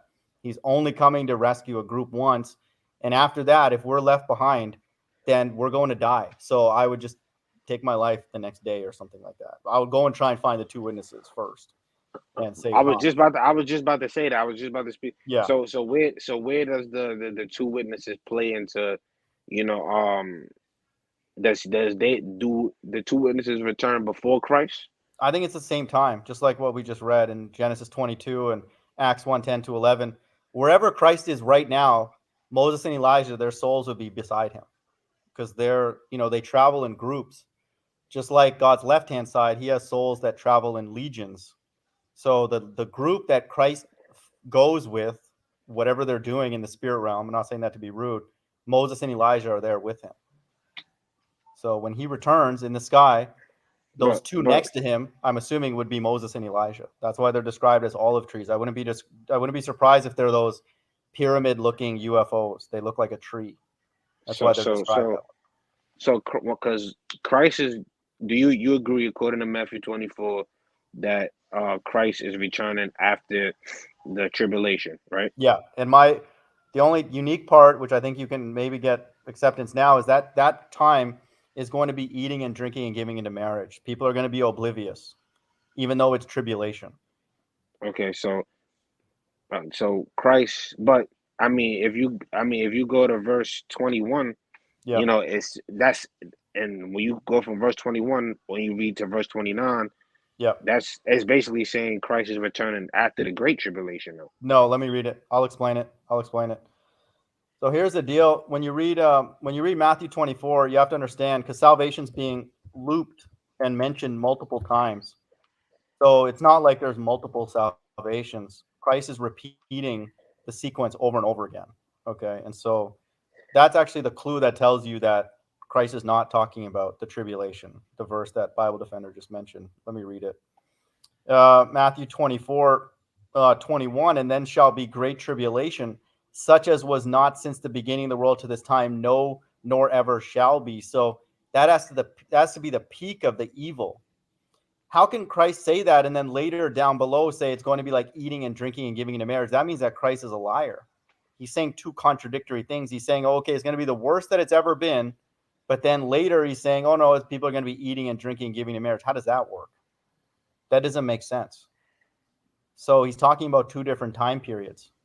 And so if you read Matthew 24, 1 to 4 is the sequence. 5 to 21 goes through the sequence again. And then he goes through it again from 23 to 51. We're talking about the lake of fire. And so it's looping it over and over again. So just, how do you explain that, for example, Bible Defender? Why would Christ say great tribulation is the worst that it's ever been, but then later he's saying that it's going to be like eating and drinking and giving into marriage? How does that work?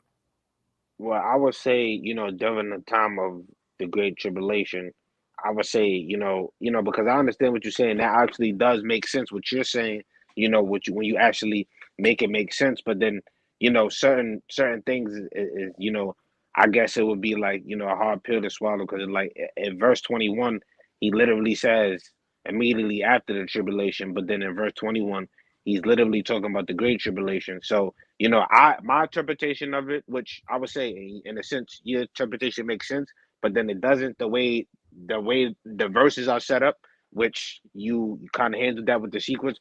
But I would say, like, in my interpretation, I would say that you know, during that time, it'll be certain people, that's gonna be uh basically in the mirth spirit during Mm-hmm. that time. But then, that's like a hair on there, because how would anybody be in a mirth spirit, during a time with great distresses upon the whole world?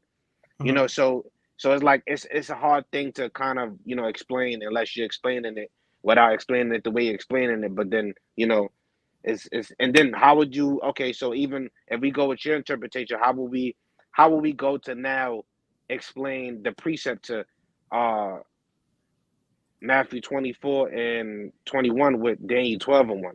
Because that's the precept to it. Let's look at it. It's not, but that's fine. We'll look. I know what you're talking about. That's the archangel one. Yeah. Yeah. This is talking about salvation. Okay. Daniel 12 and 1. At that time shall Michael stand up, the great prince, which standeth for the people, the children of thy people, and there shall be a time of trouble. Okay. So there is a Jacob's trouble, the time we're in now, such as never since there was a nation, even to that same time. So of the nation of Israel, not all Israel is of Israel, because a lot of the Israelites, they're fine with this system. They're not even going to believe that there's an end times or anything like that. So it's not talking about all the Israelites when it says, and such as never was a nation, even to that same time. Okay. And so for the elect, they're going to be a time of trouble that they've never experienced ever. Okay. First of all, because they're all on the earth. Okay. At the same time, such as never was since there was a nation, even to that same time. So they're going to be in a time of trouble. Okay. And it says everyone that was found and written in the book. So yeah, they're going to be in trouble. And so that's the times that we live in now. And so the unique thing about them is that their trouble is going to be a lot of it related to lies, okay, because they have no Yeah, guile in their mouth, and so I understand. I they're going to understand call what you. out to God before the mixed multitude, okay, because I they're understand what you're lawless. saying, but I Yeah. understand what you're saying though. But like I mean, Michael in that specific verse is literally Yep. stepping in because there's a time where it's not seen as like it's just all out chaos. So Michael is obviously standing up for the children of thy people. So it obviously has to be a serious time where Michael is, coming in with divine intervention for his people. Now, I would say in that specific time, you would say where Michael is standing up. Are you saying that Michael is basically standing up for the mixed multitude? No, that means when Christ returns with his angels, he'll be one of the angels. Okay. Okay. The whole sky is going to be filled with UFOs, and so Michael will literally be up in the sky. Okay. And then verse 2, and many of them that sleep in the dust of the earth shall wake. So that's the dead in Christ. Some to everlasting life, and some to shame and everlasting contempt. Okay. And so this is going to be, this is salvation. Okay. 12 verse 2, 24, 44. But this is when the sky is filled with UFOs, Christ, the two witnesses, and then the angels, Michael be one of them. They're going to be delivered. Okay. Everyone that Okay. shall be found in the book. Okay. So Christ is returning. So this is how because I got in my head I got like a TV picture of how things play out. So Christ Yep. is returning, and the two witnesses are administered the plagues. The same time Christ is giving salvation. Yep. Exactly. Yeah. Yeah. Acts 1, So 10 to 11 is going to play out again. So elect will be on the earth. Okay. The group here found written in the book, their sins are forgiven. Okay. They're not through that event. Christ will be in the sky with his two witnesses. Two witnesses will be brought here. And mhm. then that begins the great tribulation. Exactly right. Yep. So when does the two witnesses that their prophesying take place? In America. So they're gonna okay. So they're gonna be prophesying. Well like okay. So during the time of their prophesying, are they gonna be prophesying through Jacob's trouble? No, they're going to be prophesying great tribulation.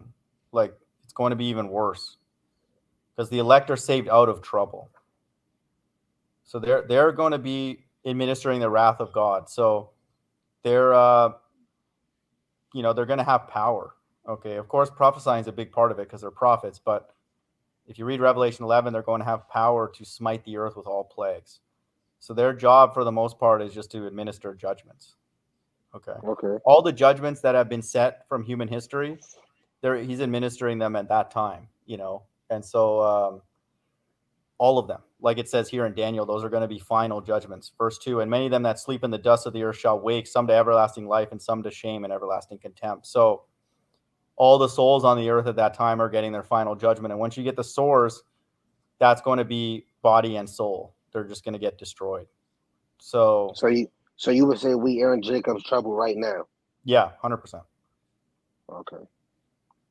Yeah. So okay. I don't So know we how in we could Jacob's. not be at this point. Because again, this is the unique part about it. If Matthew 24 did not say eating and drinking and giving in marriage, I'd be inclined to say that, yeah, it could get worse because that verse wouldn't be there.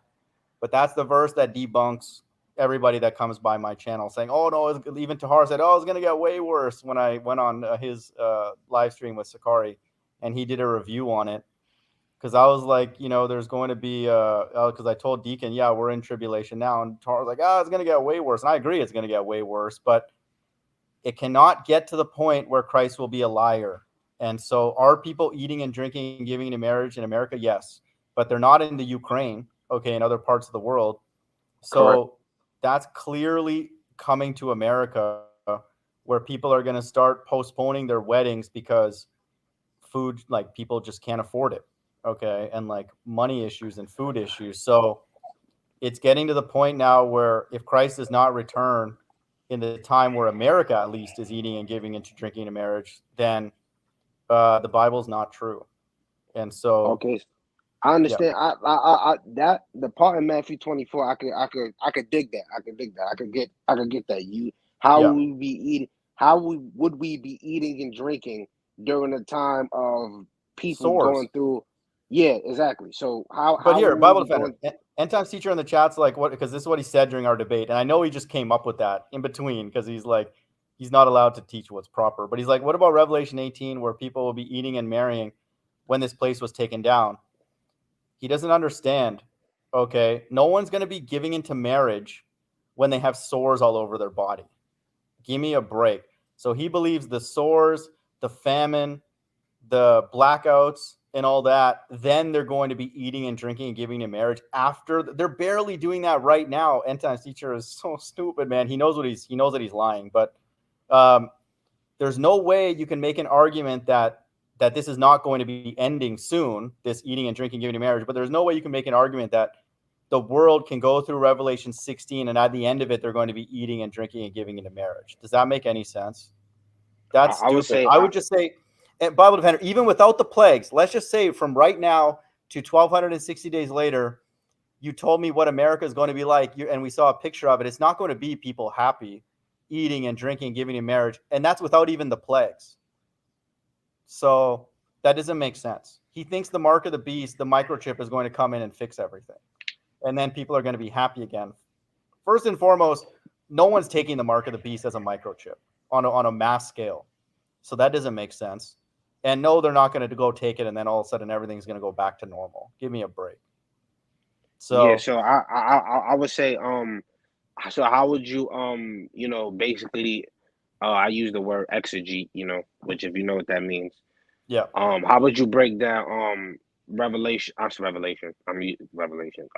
Matthew 24 and what I think is it 14? yeah, How so or I think you would say before you even go to it, I guess you would say the angels would be preaching the gospel throughout the world. yeah. Let's read 13. But he that endured till the end will be saved. So salvation first, and then this gospel of the kingdom shall be preached for all the world witness, which is coded reference for the two witnesses in all nations. Then the end shall come. So that's the same as Revelation 14, where the elect are saved, and then the gospel is preached, and then Christ returns with the saints to destroy. And so it's the same thing. But end times teachers, like, I just saw 2 Ukrainian soldiers get married. No doubt, dude. I'm not arguing that we're still right now in the times of eating and drinking and giving in marriage. I don't disagree with that. And even what he said is true, that they're still, even in that place, while they're getting bombed, people are still getting married. So I'm saying that that's true. That's still Christ, because Christ's words are true, right? He has to still return and save possibly a few of the elect in Ukraine. So they have to be eating and drinking, giving in marriage too, or else he's a liar. Well, then he's like, okay, well, no, that meant for you over here and not for you over there. Do you think he cares more about one of the elect than the other? No, he cares about all of his elect.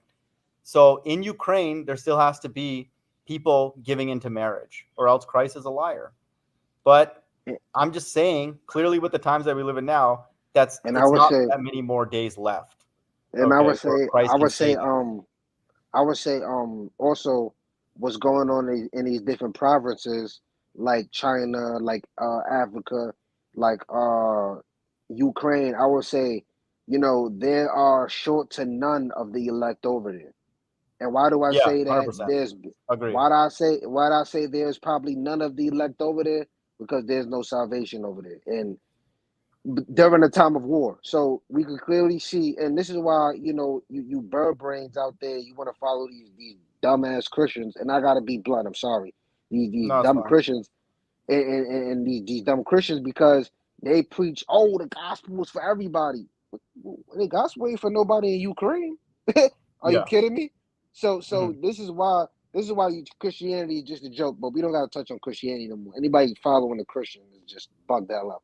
Yeah. Now the point of the matter is, so okay, so I could get what you're saying with Matthew 24, with the whole, Christ will be returning during the time they're eating and drinking. I could kind of get with that, but then I can't fully get with the whole idea that Christ is returning, and during his time returning, there's salvation, but during the time of salvation, there's plagues being administered during salvation. Because I understand when Christ returned, he's not returning like with peaches and cream.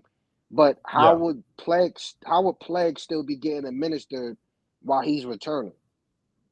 No, it's not while he's returning. I mean, the day that he returns, that's when the plagues begin. And so they don't begin because the Bible even says that no plague will touch thy house when it's talking about the elect. I can get that verse. So end times teacher believes that the elect will be on the earth, but they won't experience the plagues, which is stupid. Okay. And so the plagues begin after Christ returns. And so when he returns and then brings the two witnesses here, they're going to be the ones that are administering the plagues. Psalms 91:10, there shall no evil befall thee. That includes death. Neither shall any plague come nigh thy dwelling. That's consistent with Revelation 18:4 and Revelation 18:8. And so they're not going to have a power outage and then the elect's house are still lit. You know how scary that would be still? Why would you want to be in the earth right now? Right now and then let's say that God shuts the power down for America, but all the elect's houses are still lit. Who cares? There's still going to be a famine.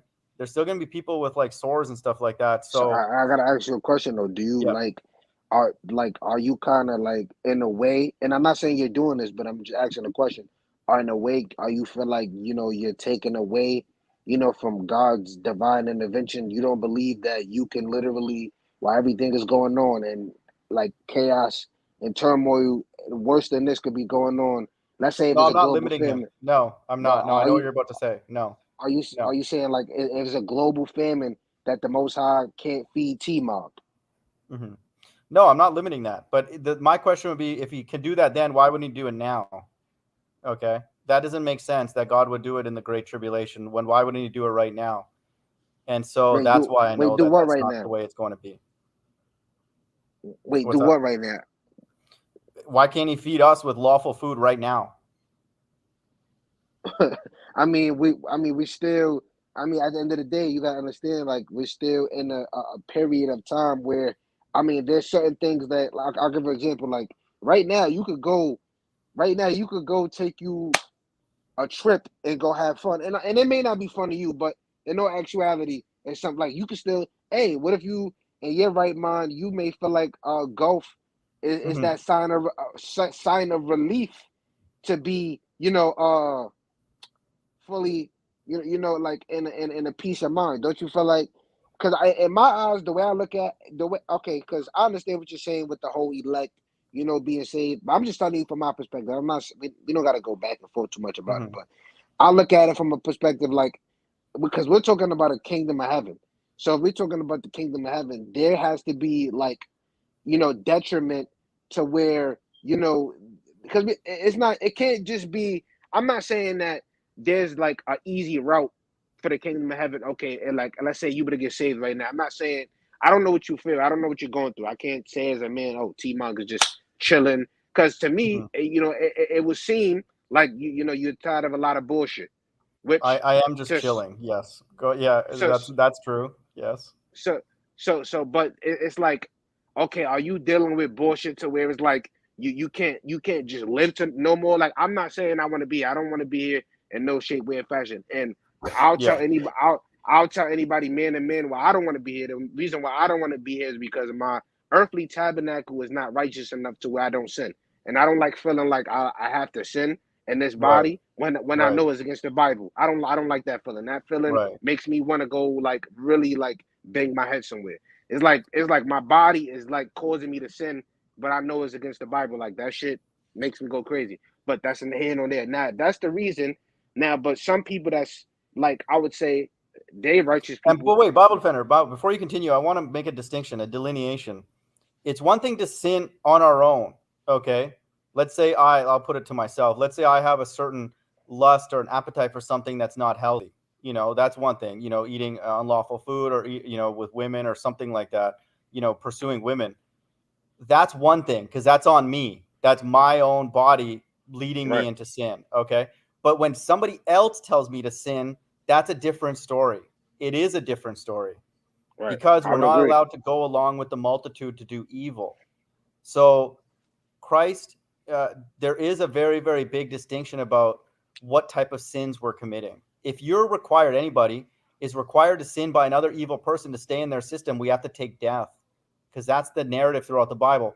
Were all those people still sinning on their own and doing things that maybe displease God? Of course. But if anybody came to them and said, in order for you to stay here, you have to worship this statue, for example, like Nebuchadnezzar or something like that, they'll be like, no, I'm going to die then instead. Okay? That's the difference. So if Biden or Fauci or fill in, whoever your favorite politician tells us you got to do fill in the blanks to stay here, then we die. That's the difference. Right. Yeah. How would you break down basically in Matthew the 5th chapter when he says, like, blessed are they which are persecuted for righteousness' sake, there's the kingdom of heaven, and so were Right. they, that they prosecuted the prophets that were before you. And then when we see in the book of Ecclesiastes that there's no new thing under the sun. So wouldn't it be that the prophets would be getting prosecuted in this time too? Yeah, let me read that verse. This is a good one. Matthew 5:10. Blessed are they which are persecuted for righteousness' sake. Okay. For theirs is the kingdom of heaven. Blessed are ye when men shall revile you and persecute you and say all manner of evil against you falsely for my sake. Rejoice and be exceedingly glad, for great is your reward in heaven. For so persecuted they the prophets which were before you. Ye are the salt of the earth, but if the salt is lost his savor, wherewith shall it be salted? Is henceforth good for nothing but to be cast out and be trodden under foot of men, which is literal when Christ returns. Okay. Ye are the light of the world. A city that is set on a hill cannot be hid. And so this again is coded language when Christ returns with his elect. They're going to be in the sky. Okay. Neither do men light a candle, which, and I did a lesson on this, but put it under a bushel, but on a candlestick, which is what the Bible uses to refer to that beam in the middle of a UFO. And it giveth light to all in the house. So Christ is talking about when he returns with his elect. But here's the point. Blessed are ye which are persecuted for righteousness' sake. Bible Defender, if I go to a job interview or even on the YouTube and tell people what the mark of the beast is, we don't have to talk about it because we know they might get offended by that. What's going to happen? Is anybody going to want to give me a job, or am I going to get a woman, or am I going to get lots of subs? No. They're going to be like, TMoG is, look at that guy. He's so, even Rebel Nazarene, who claims to be a truther, came by here and is still saying, oh, God's going to do that just because a little thing in the arm or whatever. God's killed lots of people for less than that. Are you kidding me? And so even the truthers will make fun of us or me because I teach what the mark of the beast is. So how am I going to go get a job? If we go sit in an interview, if I did all my interviews again and I knew what I know now and then told them what I know, are they going to hire me? They're going to be like, go away. Bye. Get the hell out of here. I understand it. I could dig that, but I feel like, I feel like to a certain extent, maybe, you may be looking at it from, and I'm just giving my perspective, I feel like maybe you could be looking at it from a perspective like, certain things that you see in the Bible, you may not look at it like, because if you just look up the word, prosecution, it literally goes into, some type of depth, so, and like your definition is right too. So it gives many definitions. So I'm not just saying, oh, that's just the main definition, but also one of the definitions is, you get put to death, and then we see, the prophets back in that time, actually get put to death. Wait, Bible Defender, you're missing the point. Let me read verse 13. Ye are the salt of the earth, but if the salt has lost its savor, wherewith shall it be salted? Is henceforth good for nothing. We are the light of the world, it says in verse 14, talking about the elect. And so they're supposed to have no guile in their mouth. Notice how all these truthers can't say what the mark of the beast is. Why? Because their money gets screwed up immediately. It's different than Mystery Babylon. You and I can chop it up and talk about Mystery Babylon, and they'll be like, all right, whatever, those crazy guys. Okay. Who cares? Okay. But if you and I have an hour, 2 hour live stream and we talk about what the mark is and we prove what it is, first of all, that live stream is not going to stay up. And then what's going to happen if people find out who we are? Oh, you guys, but wait, my grandma or IDL, my wife took that. Right. Then they'll start getting angry. Wait, him and his wife. Right, exactly. So, if we go and tell that to people, even in our family, they've taken it. And then, Right. If you work at a job, a lot of them have taken it at this point. So, we're talking billions. Let me say that again for people. Billions. Listen, So let me say we this. now Let me have say this. billions of enemies. Me, at Right, least. right. And a few people Right. that come by here. I'm gonna say So this. they're not going There's to hire no- us. They don't even want to be Right, around us. Go ahead. there's no see, this is what people got to understand. When I say certain things, because like I'm always into the Bible. Like this is just what I do on a regular. But you gotta understand, especially certain things that go into your body pertaining to the jab. Like I'll give an example.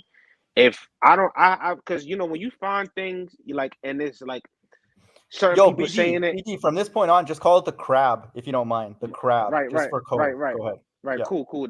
Let's say, like, you know, going into the whole crap thing, let's like if it's really there, you cannot tell me in your mind there's like if you this will make you evil and anybody listening on the panel. If you're literally saying, like, I've looked into certain things, I've seen, you know, oh the crab is changing your DNA. If it's 100% changing your DNA, that's the mark. There's no other, you're not waiting for no 100%. microchip. If it's doing that, 100%. you're not waiting for a microchip. Like we got to stop playing around. It's not like, but if it's not doing what people that are saying, if it is, if it is just, let's just say, which we know is not an actual crab, because we know what an actual crab is supposed to do. But if it's Yeah. actually doing that specific thing, like changing your DNA and Yeah. editing your gene, it's the mark. There's no other. Now, if I can 100% prove that to myself, there's no, because I mean, there's like I have to literally see.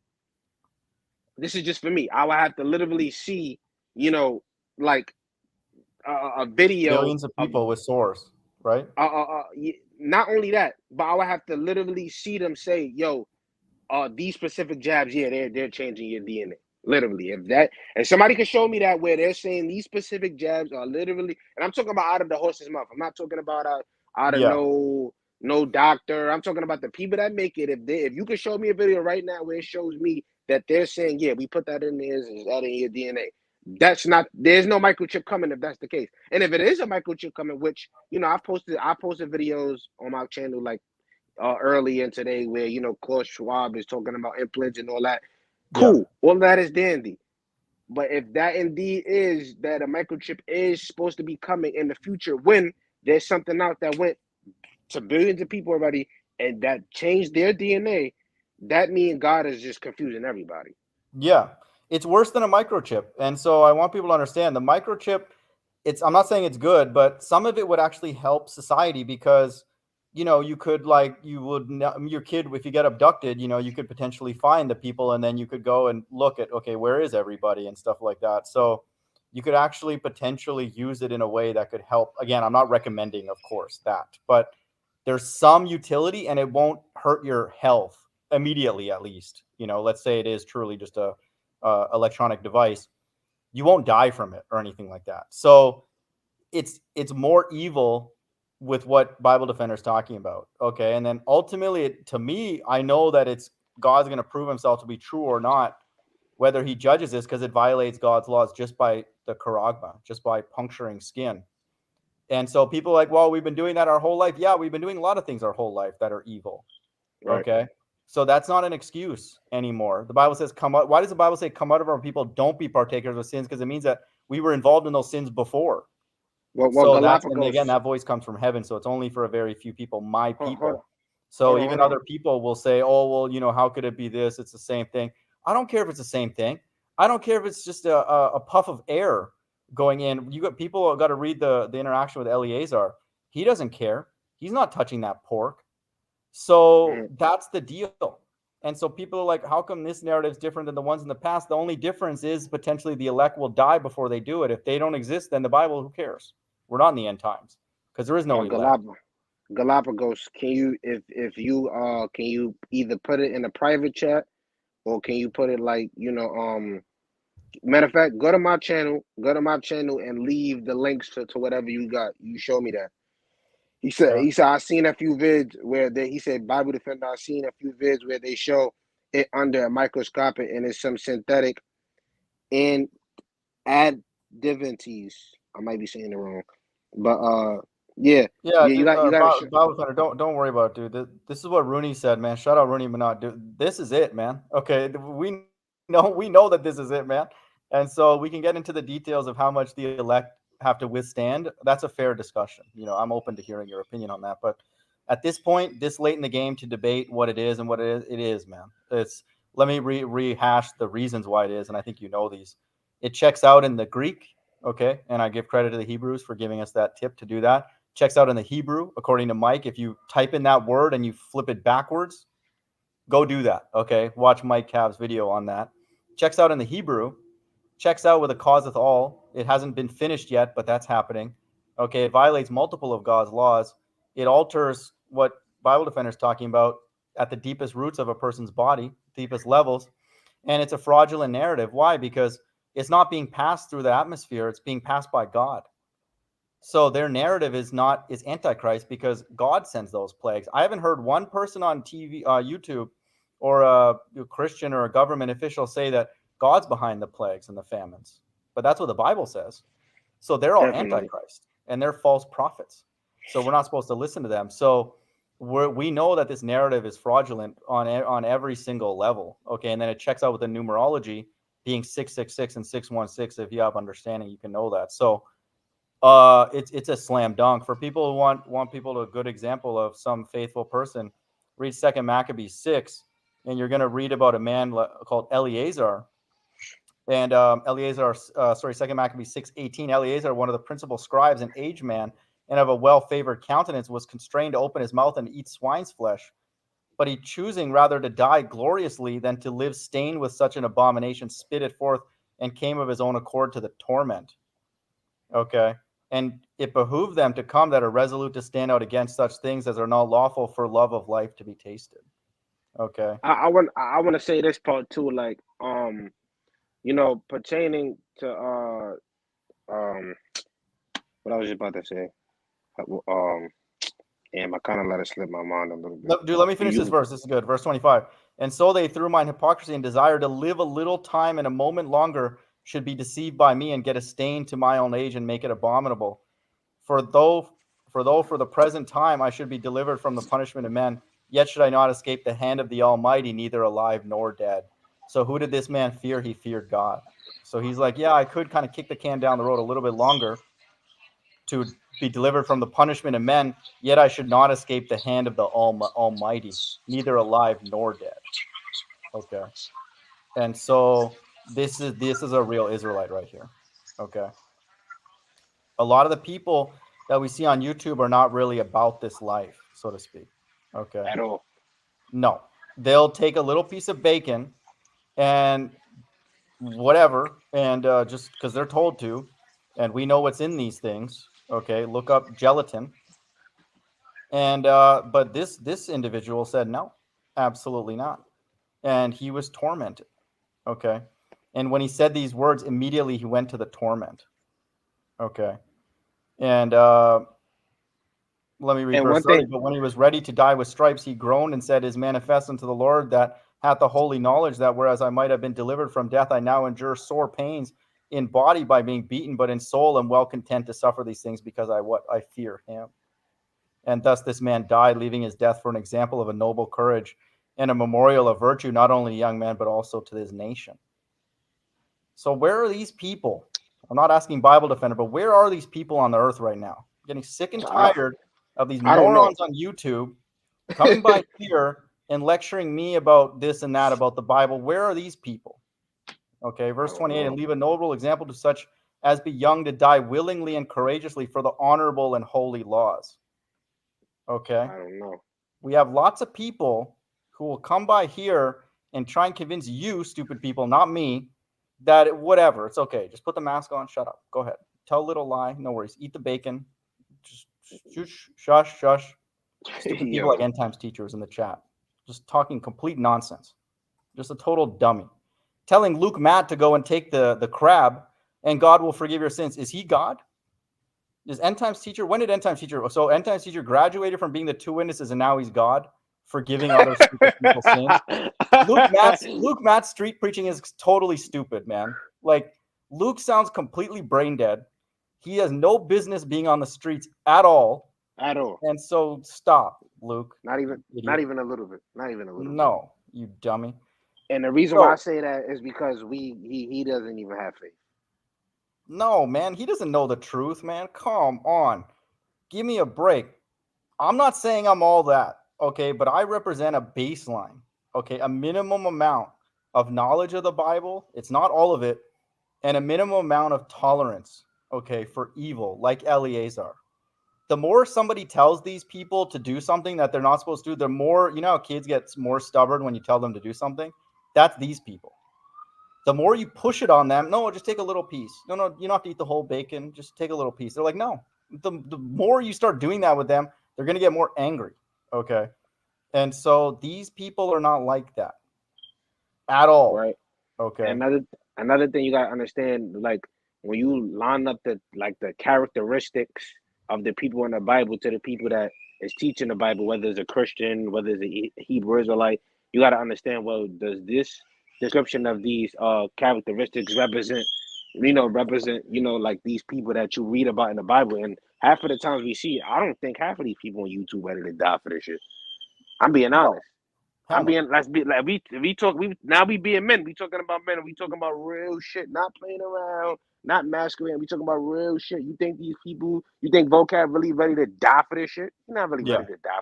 You're not ready to die for this shit, bro. You just doing all this shit because in his mind he think he doing a good work. Which at the end of the day, even with him proving certain things of the Hebrews is wrong, he's still doing a bad work because they still deeper than him. So it only like.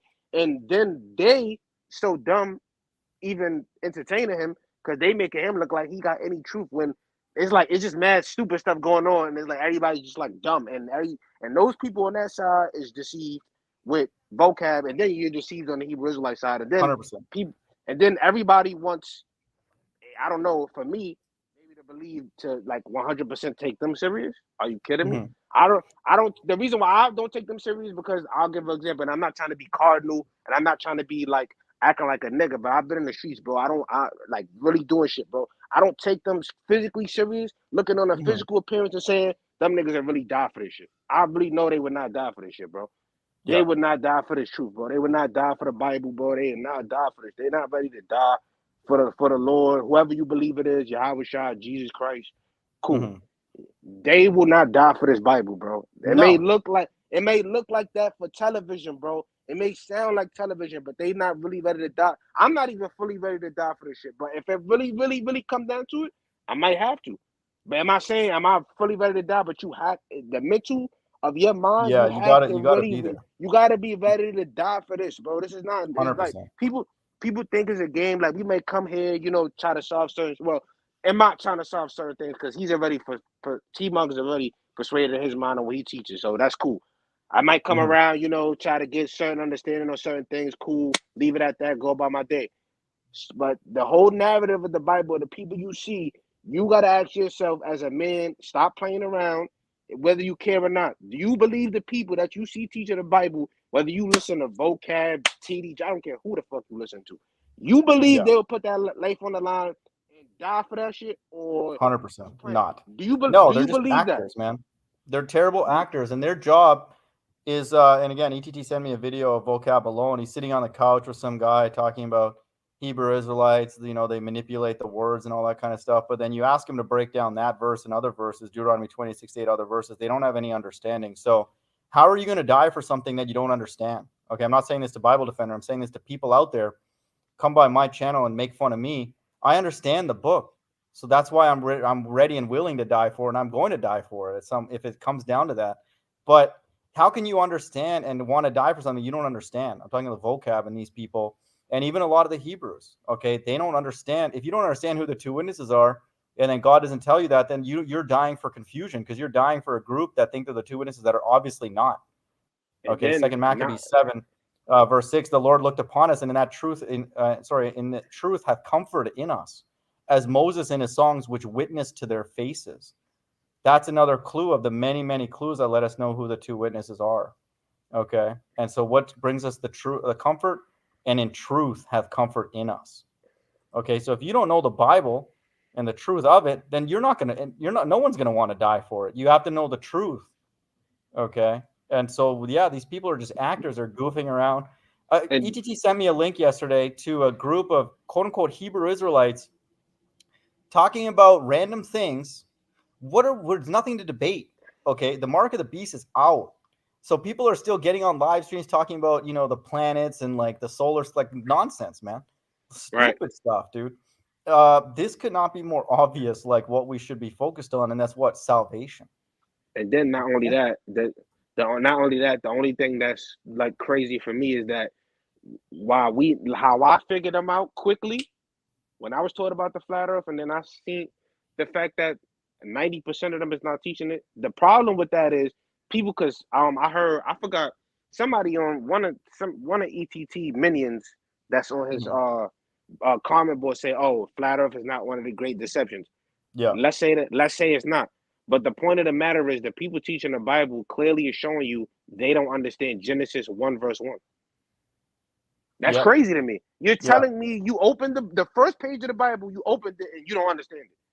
So you want me to take the people that don't understand Genesis 1 verse 1 in some type of seriousness. hmm They don't understand Genesis 1 verse 1. Yo, yeah, this shit is yeah. And if you you screw gotta that go up, laugh at that. yeah, and if you don't know that, how can you expect to understand the rest of it and trust it and all that kind of stuff? So you're not going to then go into God's laws and know that they're still alive and all that kind of stuff. So we're dealing with a lawless people. They're Bible non-literalists, or they just say the Bible's not true at all, which they're totally finished. So that's the deal. Okay. Second Maccabees 7:23. But doubtless the creator of the world, who formed the generation of man and found out the beginning of all things, will also of his own mercy give you breath and life again, as you now regard not your own selves for his law's sake. Wait a minute, that's talking about reincarnation. So he's saying that they're going to be born again, okay, and then receive punishments. And so these people knew a lot of things, okay, and that's why they can do this kind of stuff with this boldness, because they know about reincarnation, they know about the judgment, the final judgment, and they know about what salvation, because these people are going to get a better resurrection. That's why they did all this stuff in the past, this pain, okay, because they're lobbying for a better situation in the last days and ultimately to be saved. So that's why they took all this punishment, and they knew that they were going to get their reward in the end.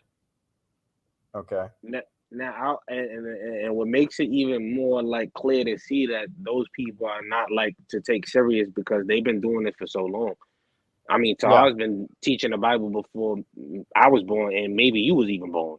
hmm So it's like, come on, bro. Like I know for 100% fact, you should really be the crop of the cream for people to look at, and people are like, nah, I gotta go follow that man. He been Yeah. doing this for a long time, and he should be the prime example why you really want to get your shit together, or why you want to even take the Bible seriously.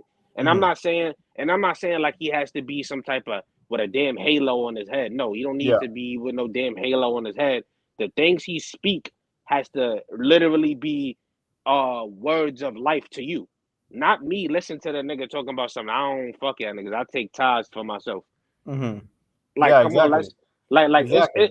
it comes to a thin line where it's like, all right, bro, we could play around, we could come on live streams, we could talk as men, cool, as dandy, whatever. Even if you want to come here to make friends, I'm not doing that. But the point of the matter is, you gotta sit there and be real with yourself, and you gotta look at people, and you gotta say, yo, if you see these people in person, do you really think they would die for half of the shit they even saying out their mouth? Right. No, they Right. would not, bro. They would not Hell die for this shit.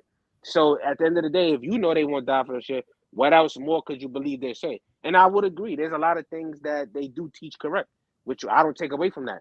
no. Or Yeah. I would say you in certain things you can actually go learn from them, and that's where people get deceived. Like, okay, so if I can learn this, that, and the third from them, why should I not take them serious? So you got to go into the whole book, and then after you go into the whole book, and then hmm try the spirits, you be like, okay, nah, Agreed. those people are just used as a stepping stool. You got to graduate. You Yeah. got to graduate. You got to graduate from And BD, Christianity. this is the part that we know that they're just actors, because it's not wrong to collect money. I'm not trying to hate on Tahar. Like, if he gets some money from people because he does labor, I got no issues with that. But you're Yeah, not yeah, supposed no to go issue with on that. video. You can't go on video and say, "Oh no, I'm using it for whatever I want," and prostitutes and this. You can't, like, that's stupid, man. So this is again why all these people are just outing themselves in the Passover with the deacon and all that. So they're just giving it up now. And so, exactly what Bible Defender said, they're stepping stones. And if you're not graduating from stupid people, then you're stupid. Okay. Because they're Right. obviously dumb. Not just them two, like Deacon and Tahar, but Ken Hovind, Russianvids, all these people, like, they're not Bible people. When did Russianvids ever crack open a Bible and do a lesson and a call for an uprising? They're all Project Blue Beamers. They're all stupid. Right. And the main thing for me, what I like, like these past, I would say week or so, I just been digging into everything, like, cause it's like I don't see, like, in my eyes, where people is not, like, starting to either rethink themselves or examine themselves, or start to say, like, let me really get into this thing and start examining people and seeing, like, okay, should I really take these persons serious? Like, I wouldn't like, to a point of degree of the where I stand on, what I believe on, and certain things I know that our teachers 100% correct, like the earth being hell, Mystery Babylon being America, Yep. Babylon being America, the Israelites are here in America, the mark of the beast being physical, while the crab, excuse me, being physical. So those things are 100% correct, and nobody could take that away from me, because I could Hmm. prove that undoubtedly. The earth being flat, that's easy to prove. So with all of those teachings being said, those are easy to like destroy Christianity. Are you kidding me? You could destroy Christianity just Yeah. with the whole teaching of earth being hell itself.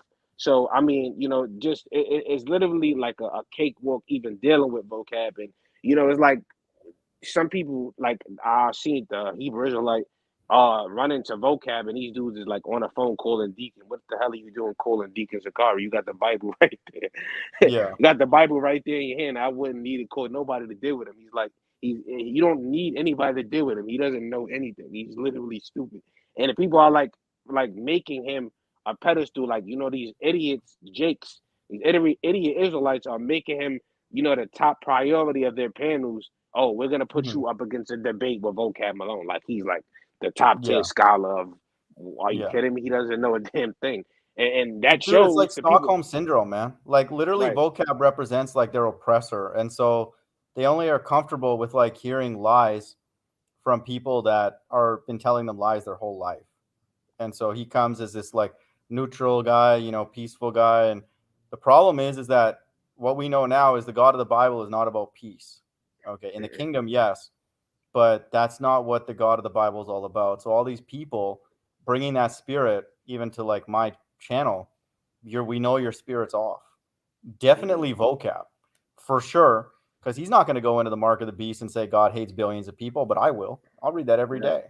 I mean, I pretty I much do mean, read that every day. I So mean, that's what the verse clearly says. He hates millions and billions of people, because correct. why would you be giving something to poor people that's gonna damn them, for forever? So I mean, that just clear. It says rich and poor, free and Right. bond to receive this mark. And when you go to Revelation 14, you see the detriment that happens to the people that take the mark. So God obviously has to hate a number of people that's rich and poor for them to receive this mark. So I mean, it's not that deep. You don't even need to be a top scholar to figure that out. I mean, it is literally in the putter. So I mean, dealing with him is just like, I don't know. People are just like Check retarded, and this out. it. So I want people to understand when the Israelites are even under persecution, they're prophesying. Listen to Second Maccabees 7:35. For thou hast not yet escaped the judgment of Almighty God, who seeth all things.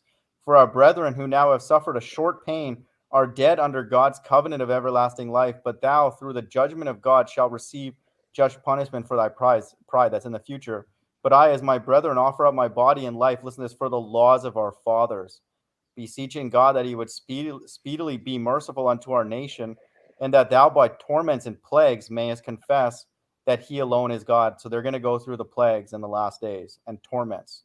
Okay, these people that are doing that to them.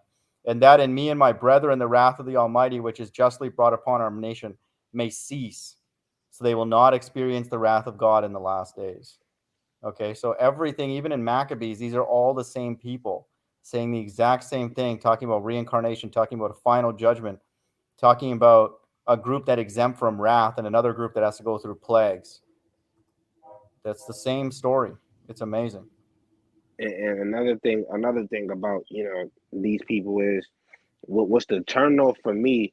The biggest turnoff, which I don't even really watch these people, but the last time I watched these people, in these Hebrew Israelite communities, I would say about 4 or 5 months ago. I mean, it's like the reason why the biggest turn off for me was the whole fact of the idea, like, you try to show them something that's clearly in the Bible, and then they'll make you out to be a demon, and it's clearly in the Bible. So like, and then Yeah.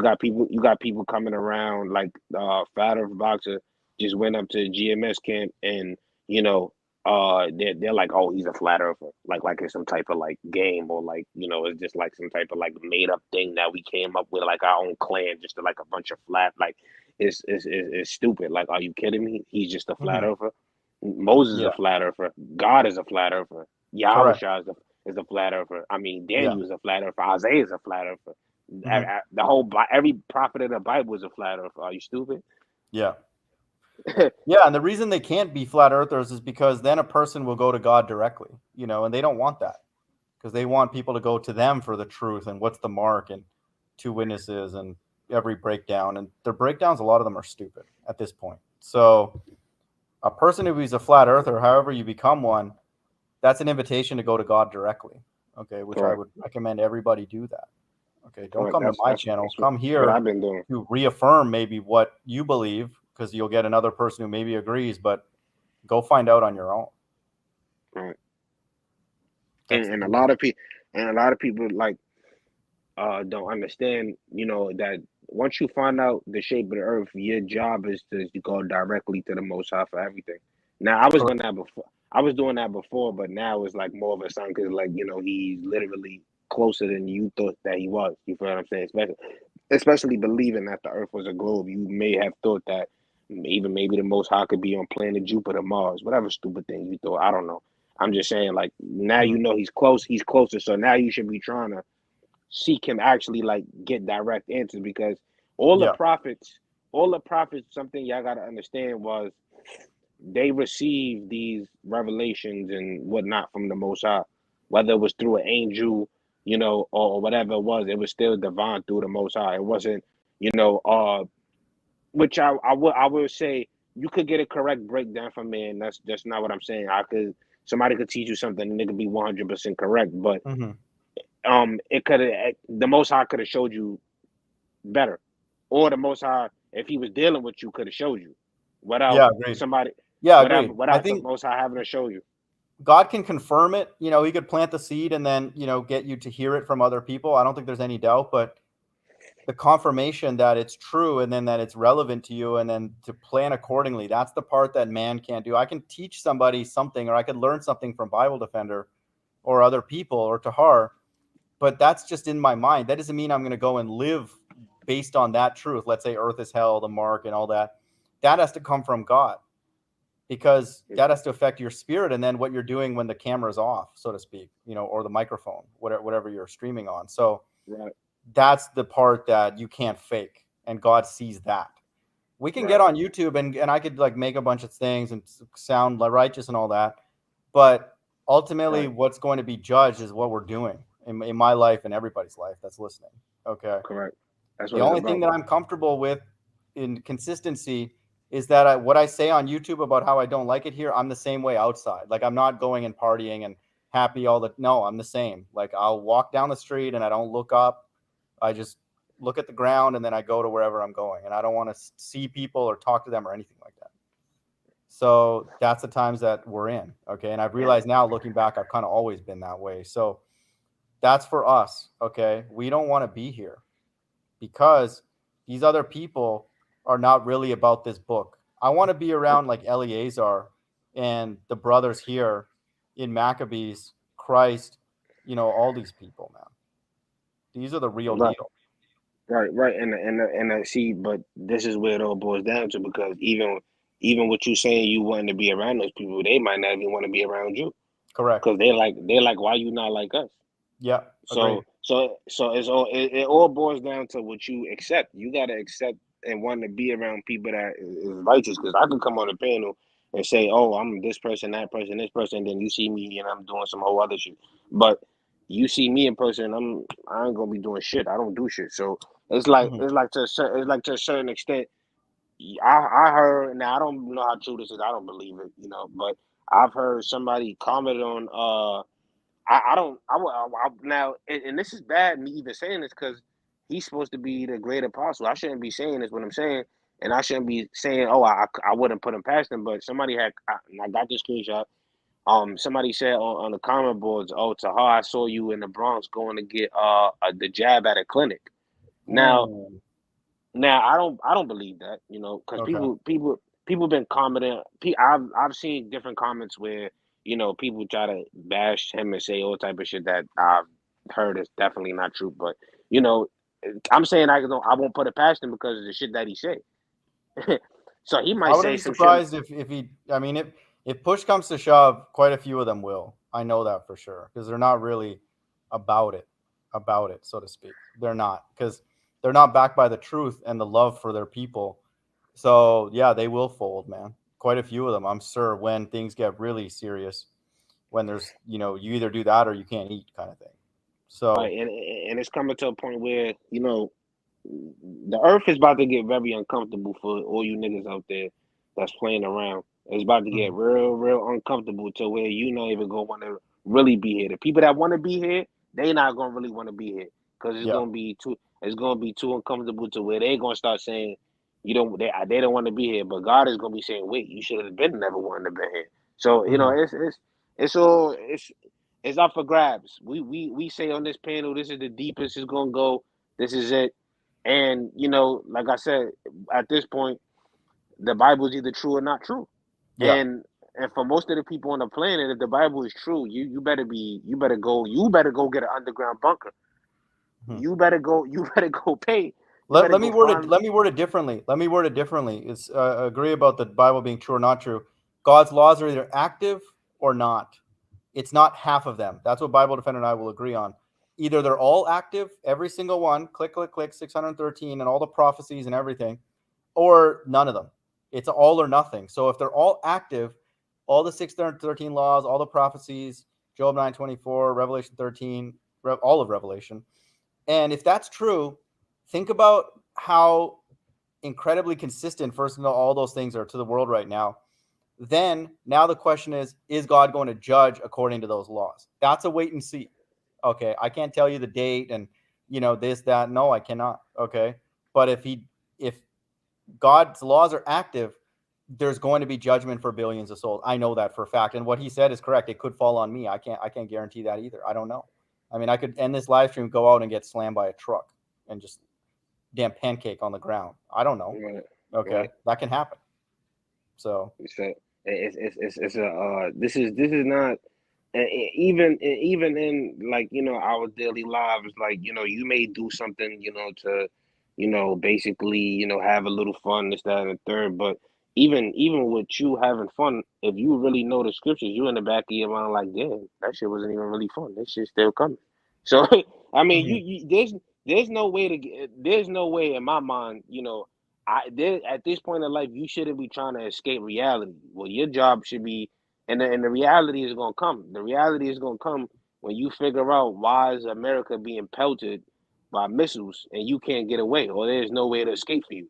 Yeah, So that's that, and then there's no escaping after that. You, whatever you did up until then, you going, So there ain't no escaping. Then it ain't no God, I'm sorry. Please no. no, it's over, man. It's over, man. No, it's no, please no. Well, we could get that Zechariah 14:12. That's what you gonna feel. It Yeah, ain't gonna be. It ain't gonna be no. Oh Lord, please, I did it by mistake. No. Oh Lord, I was playing around. I was joking. No, no, no, no. It was not gonna be you joking. And like, it's gonna be real hot. Fire is it hot. is literally. Fire is a real hot thing, man. I don't think you people. I mean, getting burned on the stove hurts. So imagine that time 80. Yeah, and the thing is, there's no coming back from that. That's body and soul. So that means that Body and soul. you're just that person is then not a fit for the kingdom, and there's no like I'll come back and do better next time and this and that. Zechariah 14:12, and this shall be the plague wherewith the Lord will smite all people that have fought against Jerusalem. Their flesh shall consume away while they stand upon their feet, and their eyes shall consume away in their holes, and their tongue shall consume away in their mouth. That's hot, dude. That's everywhere. Fire. Right. Okay. We can't even imagine that. But even Putin's speech, which a Bible defender and I were kind of joking around about that, you can see it in his eyes, man. He's not goofing around, dude. He's ready to Yeah, pop yeah, those yeah, things, man. yeah, yo. We gotta get Revelation 17 and 17. Yeah. Putin, Vladimir eyes, he really look like he's not. I don't know. Like I don't know if you nations watch this videos or whatever. I might be secretly watching these videos. You other nations out there, but you better know that man Vladimir is not playing around. No, He he's not. said. Not at He all. said. He said, "Yo, we don't have the. We not gonna just say we got these missiles no more. Like we gonna start you." Yo, and that's the thing. Yeah, I don't think you people understand like the whole war thing that's going on with Russia and Ukraine. Russia could just wipe that whole thing out. Like they could just stop playing around and just evaporate, like just 100%. totally just It could destroy literally Russia. be an hour. If people do the math on the hypersonic, it could literally be an hour. So Well, the Bible imagine said that. hour. Yeah. And they were even talking about destroying even like England. Like Russia's on that grind right now, dude. They're like, hey, one button we push, we can just all of London will be gone. Right. So that's the times that we live in now, man. Everything can change in a New York minute, so to speak. Revelation 17:17, for God hath put in their hearts to fulfill his will and to agree and to give their kingdom unto the beast until the words of God shall be fulfilled. Right, So it's right. So God's that anger that's being expressed in that man's face. right. He's not So good. so that You don't think that some of these world leaders are tired of this BS too? You know, they're not tired of like all these sanctions and all these rainbows and all these stupid things. They're just like, man, get rid of these people, man. Tired of these Americans. So right, that's right. the deal. And the thing about Putin, where you can see it in his eyes, with the scripture we just read, has put it on his God has put it on his mind to say, you know what? Yeah, start doing this, start doing that. Get more evil. Press these buttons. Stop saying you're gonna do it. Actually do it. Yeah. So and it's like if somebody it's like if it's like if you're a cop and you have you're in a situation where somebody's trying to threaten you're like damn, I don't want to have to shoot this person. Putin in his mind, he's thinking like, yo, I'm tired of people thinking I won't use these nuclear missiles, as if like I really won't use these shits. I will really use these shits. That's what he's thinking. Yeah. And people are like, the new word I stole from TMoG, masquerated. people are Right. now people are now masquerading around like he really won't do it. Like, oh, Right. he won't really do it. Or Yeah. they can't really push those buttons. They can do Here's the whatever deal. they If want. somebody could prove to me that there were no weapons like that, I'd say that the Bible's not true. I would say that because it could not be fulfilled. Mystery Babylon being destroyed, or the wars and rumors of wars, etc. But or even the Jeremiah 50 verse 9 and all that. But if they are true, okay, the thousand, that we're reading, then the Bible has to be true, because why would they build them and they're not going to use them? Like, what are they going to do? Sit there, just collect dust? Like, let's do a military parade and show them off. Like, why would God spend all that money and not use them? He's using them right now in Ukraine. So, again, anybody out there who thinks that those are fake, you better hope to God that they're fake. You better hope to God, to sweet Jesus, that those things are fake, because if they're not fake, he's about to let them fly. Okay. And then it's a done deal. I'm including it for me. I'm not exempt from getting judgment from God. It's just like anybody else. So I'm saying, if we get caught up in that, it's over, man. Man, That's it. listen, it's not, and it's crazy, and I said that on the TMoG video. It's crazy that we're in a time where TMoG has to actually put on. This is how you know people are like Yep. crazily stupid, and it's crazy. Why do you even have to put under your video? Is this CGI? Like, nigga, Right. no, Right. this is not I mean, CGI. how much they can't fake all these cities that are just decimated, man. Like, yeah, they could do it for like a day, maybe just show some footage and maybe one city, not like the whole east coast of Ukraine. Give me a break, man. So stop.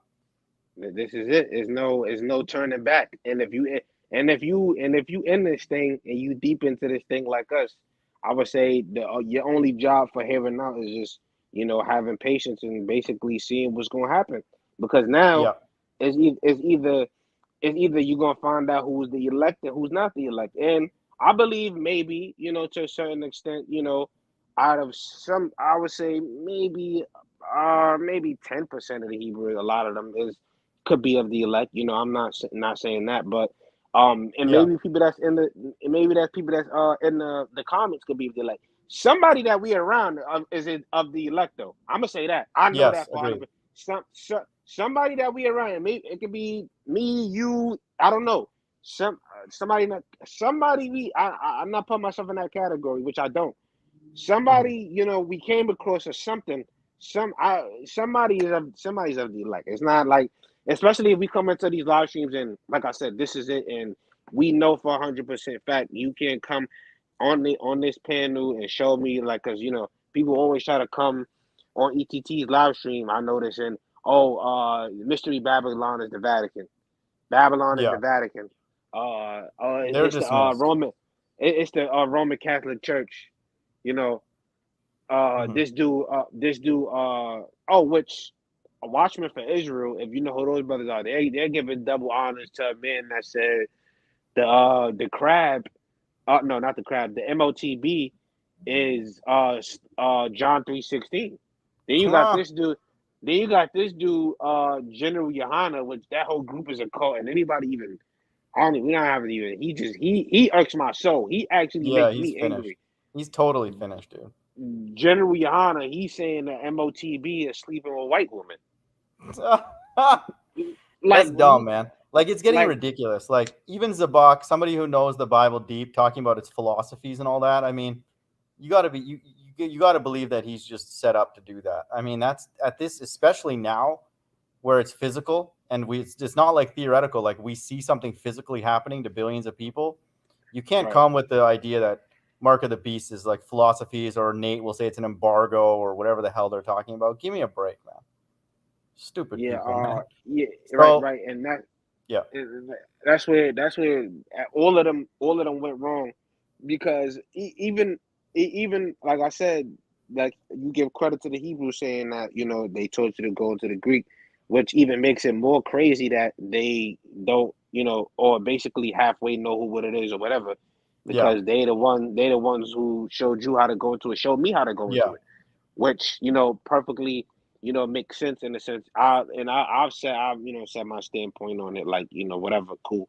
But the whole point of the matter is also with prophets or anybody you go and listen to, there's no such thing, and I'm saying it even for myself. There's no such thing as a 50-50. You gotta know what it is. So most of them is dismissed because of that. Even that one thing, you gotta know. You can't say, "Oh, I think it's maybe this," Yeah. but then it could be this. I don't really know though. I'm still trying to figure it out. No, not in this time. Like if anybody out there, not Bible defender, doesn't know what Mystery Babylon is, for example, I'm not saying that you can't be part of the mixed multitude, but you're not part of the elect because that's obvious.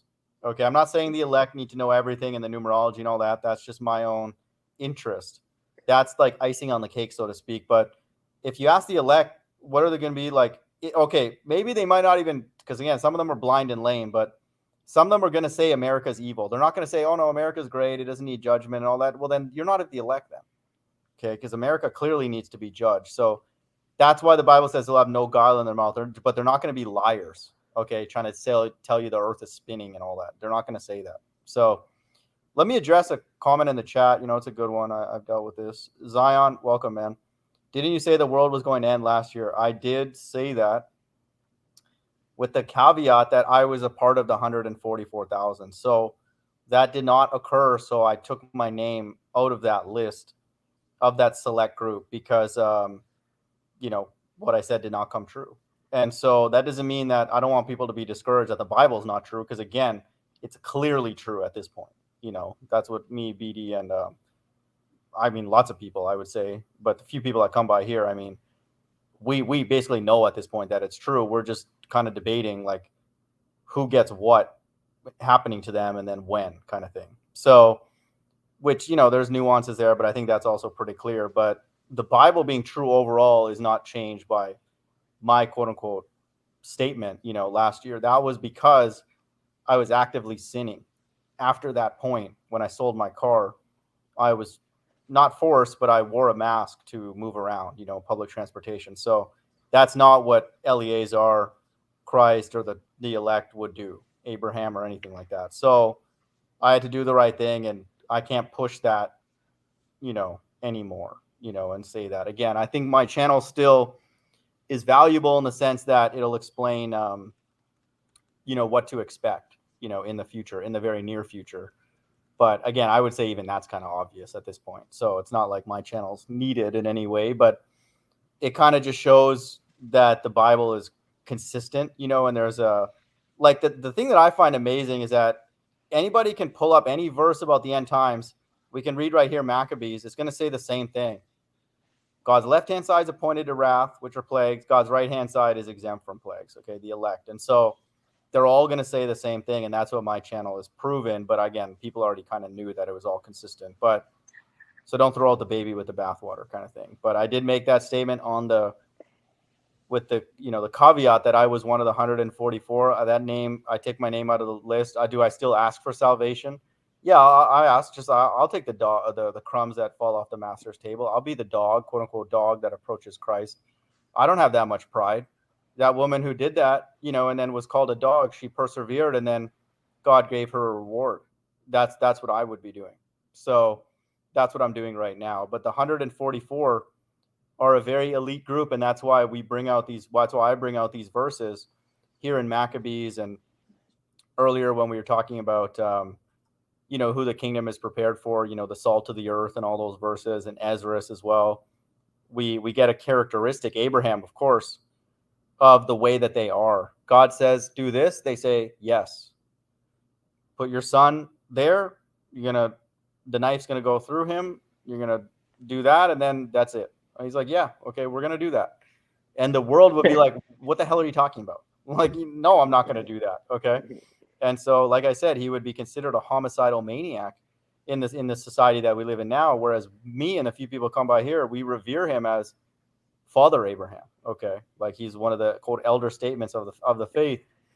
And so that just shows the world. Okay. But it's important because the Christian church, and now many of the quote unquote BHI, they don't really teach the Bible properly.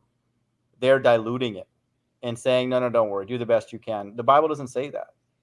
Okay. God doesn't come to somebody and be like, do this. And he's like, I'll do the best I can. Yeah. Just come back next week. I'm kind of tired this week. No, you stand up straight and you say, here I am. Okay. And it's an honor to have God visit you. And if God came and just looked at you for a second and then left, that would be like an honor. Okay. Much less gave you an instruction to test you. That's an honor. Okay. To then pass that test as well. So, and let me get that verse. Actually, that's a good one. Because that's part of the glory of God. Okay. For God to hide these things and then for it to be revealed. Mike's out here talking about God won't share his glory. That's true. Okay, but Mike is stupid first and foremost. But God putting his spirit in his son does not mean that he shares his glory. God put his spirit in everybody. Okay, that doesn't mean that he's sharing his glory. Stupid people. Okay, that means that he put his spirit in everybody. So guess what? He can control the narrative, which guess what? He controls. He controls everything according to this verse and everything that we read in the Bible. So God sharing his glory means that he's not going to share his plans. Okay, it's up to him, and he gets the final say. And he's not telling certain people things because this is all for his pleasure. Proverbs 25:2, it is the glory of God to conceal a thing, but the honor of kings is to search out a matter. And so that's what Abraham's all about. Okay. And so God is trying to do things, and then it's our job to try and figure it out. It's the same thing. Okay. In the times that we live in now. And then I'm not saying this to be arrogant, but what I teach is the way it is. Okay. And the only reason I can say that is because everybody in the Bible is saying the same thing. It's not anything that I said. You can go into Maccabees, you can go into Ezra, you can go into Revelation, you can go into Ezekiel, Daniel, everywhere. Everybody's saying the same thing. So what about that's why I can say that. Go ahead. We touched on it. I think, we touched on this topic maybe like once or twice. We have not really went over it, and I think people in the chat I don't really know most of the people in the chat stance, but I would like to know, what is your stance, on the whole virgin birth thing? And I give a couple points why, like I said, I don't teach that. I'll give you two precepts why I don't. Hmm. Which is Revelation 22 and 16 through 19, I think, Hmm. and Romans 1 and 3. And that's because it literally says he comes from the seed of David. I mean, like I said, I don't think, in my understanding, to my point of view, I feel like there's like, I mean, how do you get around him being from a seed of a man? I mean, Hmm. I don't know how I could be deceived in Well, no, that if you look up standpoint. that verse, if you look up that word, it'll explain that it's not, doesn't have to only be. We can look up that word. I think it's like spermazo or something like that. Let's look it up. And my thing with this is, for people on any topic. Sorry, it's sperma, but I think this will have the definition here. And so let me read the verse that you're talking about. It was in Romans, right? Yeah, Romans 1 and 3. 1 and 3, right? Concerning his son Jesus Christ our Lord, which was made of the seed of David according to the flesh. If you look up that word G4690, if this definition only had definitions that were related to the physical thing, then I'd be inclined to say that, yeah, like, I'd be inclined to say that the Bible's not true, actually, because they're saying here it's physical, which they're not. I'm about to read the definition. And then elsewhere they're saying, Mary and Joseph did not lay together. So I'll be like, well, the Bible's confused. I'm going to go find some other religion. That's what I would say, personally. But, Yo, but, TMoG be bugging out, yo. but I would say, but Bible fan, it's the same thing with Revelation, actually, dude. If Revelation 13 said Dexios was only the right hand, then Yeah. I'd be with you, man. I'd be like, we gotta wait, man. I'm getting impatient. TMoG's getting too impatient. We gotta No, I wait for would say, the yeah, microchip. right, right. I But would say that. it I'd be honest. I wouldn't it's just make up stuff and be like, yeah, well, nah, whatever. I just want it to be side. And no, the only reason I took that position is because I believe that day God told me go look this up, and then He said pull up the code for the whatever, and I looked it up, and I'm okay, it's 666. And so in that moment, you'll notice that's when I started teaching it. But I'm not making up stuff. Like if I went into Blue Letter and looked up Dexios and it did not say right side, then I'll be like, well, we got to wait. And then not just that, you have to go into Revelation 14 and Revelation 20 and look up Cheir. And if that actually only meant hand, then I'll be like, well, it's talking about the hand then. But the funny thing about those two other definitions, it doesn't mention hand at all. It talks about agency. correct. So here with this sperma, one of the definitions, the possible definitions, Oh yeah, is another good whatever point. possesses vital force of life giving power of divine energy of the Holy Spirit operating within the soul by which we are regenerated. So it doesn't necessarily have to be physical. Some of the definitions are physical, no doubt, but that leaves open the fact that Romans is not contradictory to Matthew. So I would One just more say for point. people out there, if you're not sure, first ask God. First ask God, like we said earlier about the flat earth, but don't push that, because it's a very dangerous teaching if you're not sure, because if anybody's wrong about that teaching, it's blasphemy of the Holy Spirit. Same with the mark of the beast. I would say those two teachings, Mystery Babylon, even the shape of the earth, there's no verse that says if you go push the ball earth at least lightly, God's going to come and rain down fire. Like, again, don't do it, because a lot of us are ignorant because we went through all that education. But specifically on this topic and the mark of the beast, there's no coming back from it. There's no, oh God, whoops, I'm sorry, I didn't know well, if you're out there teaching somebody that they can take the mark and be forgiven, and then you can't be forgiven, then you're screwed too. The blind leads the blind.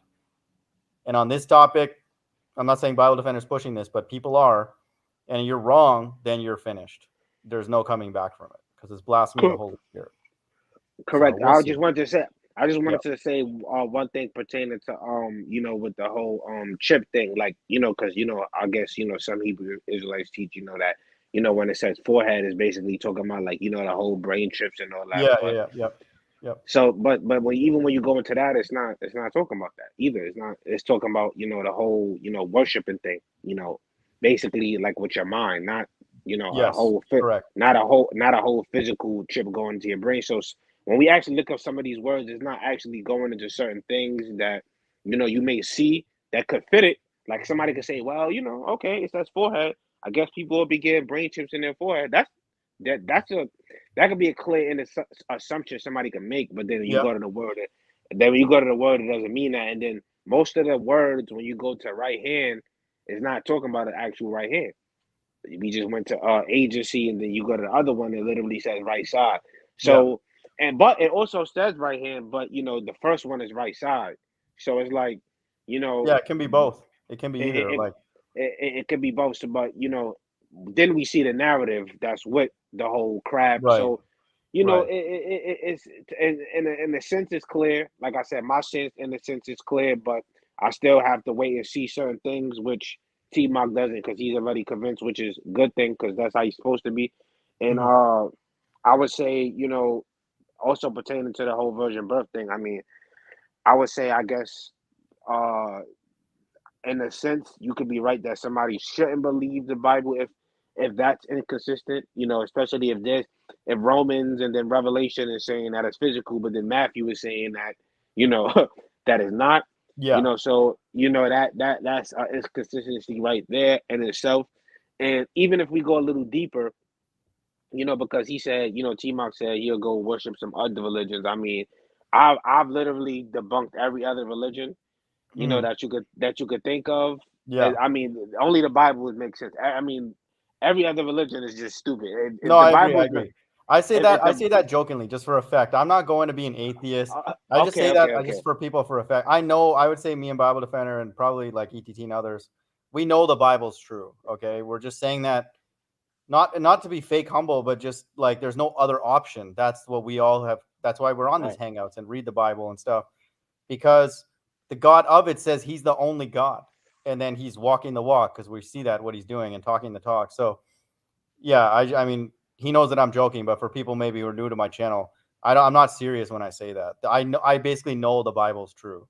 All we're right, debating is who are the elect and when are they going to be saved, but we know that that's going to happen at some point.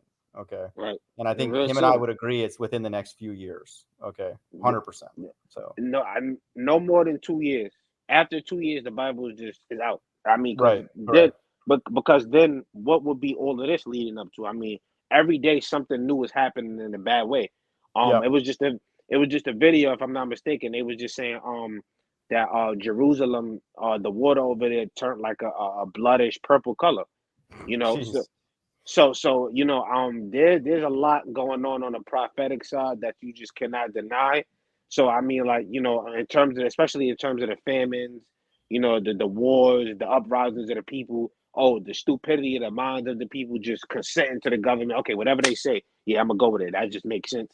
Hmm. Um, it's just too clear to show what times we're actually living in, but then to go along and actually say that that the Bible is not true, and for the time you're living in, or at the time that you're living in, to try to believe in anything else but the Bible is coming true.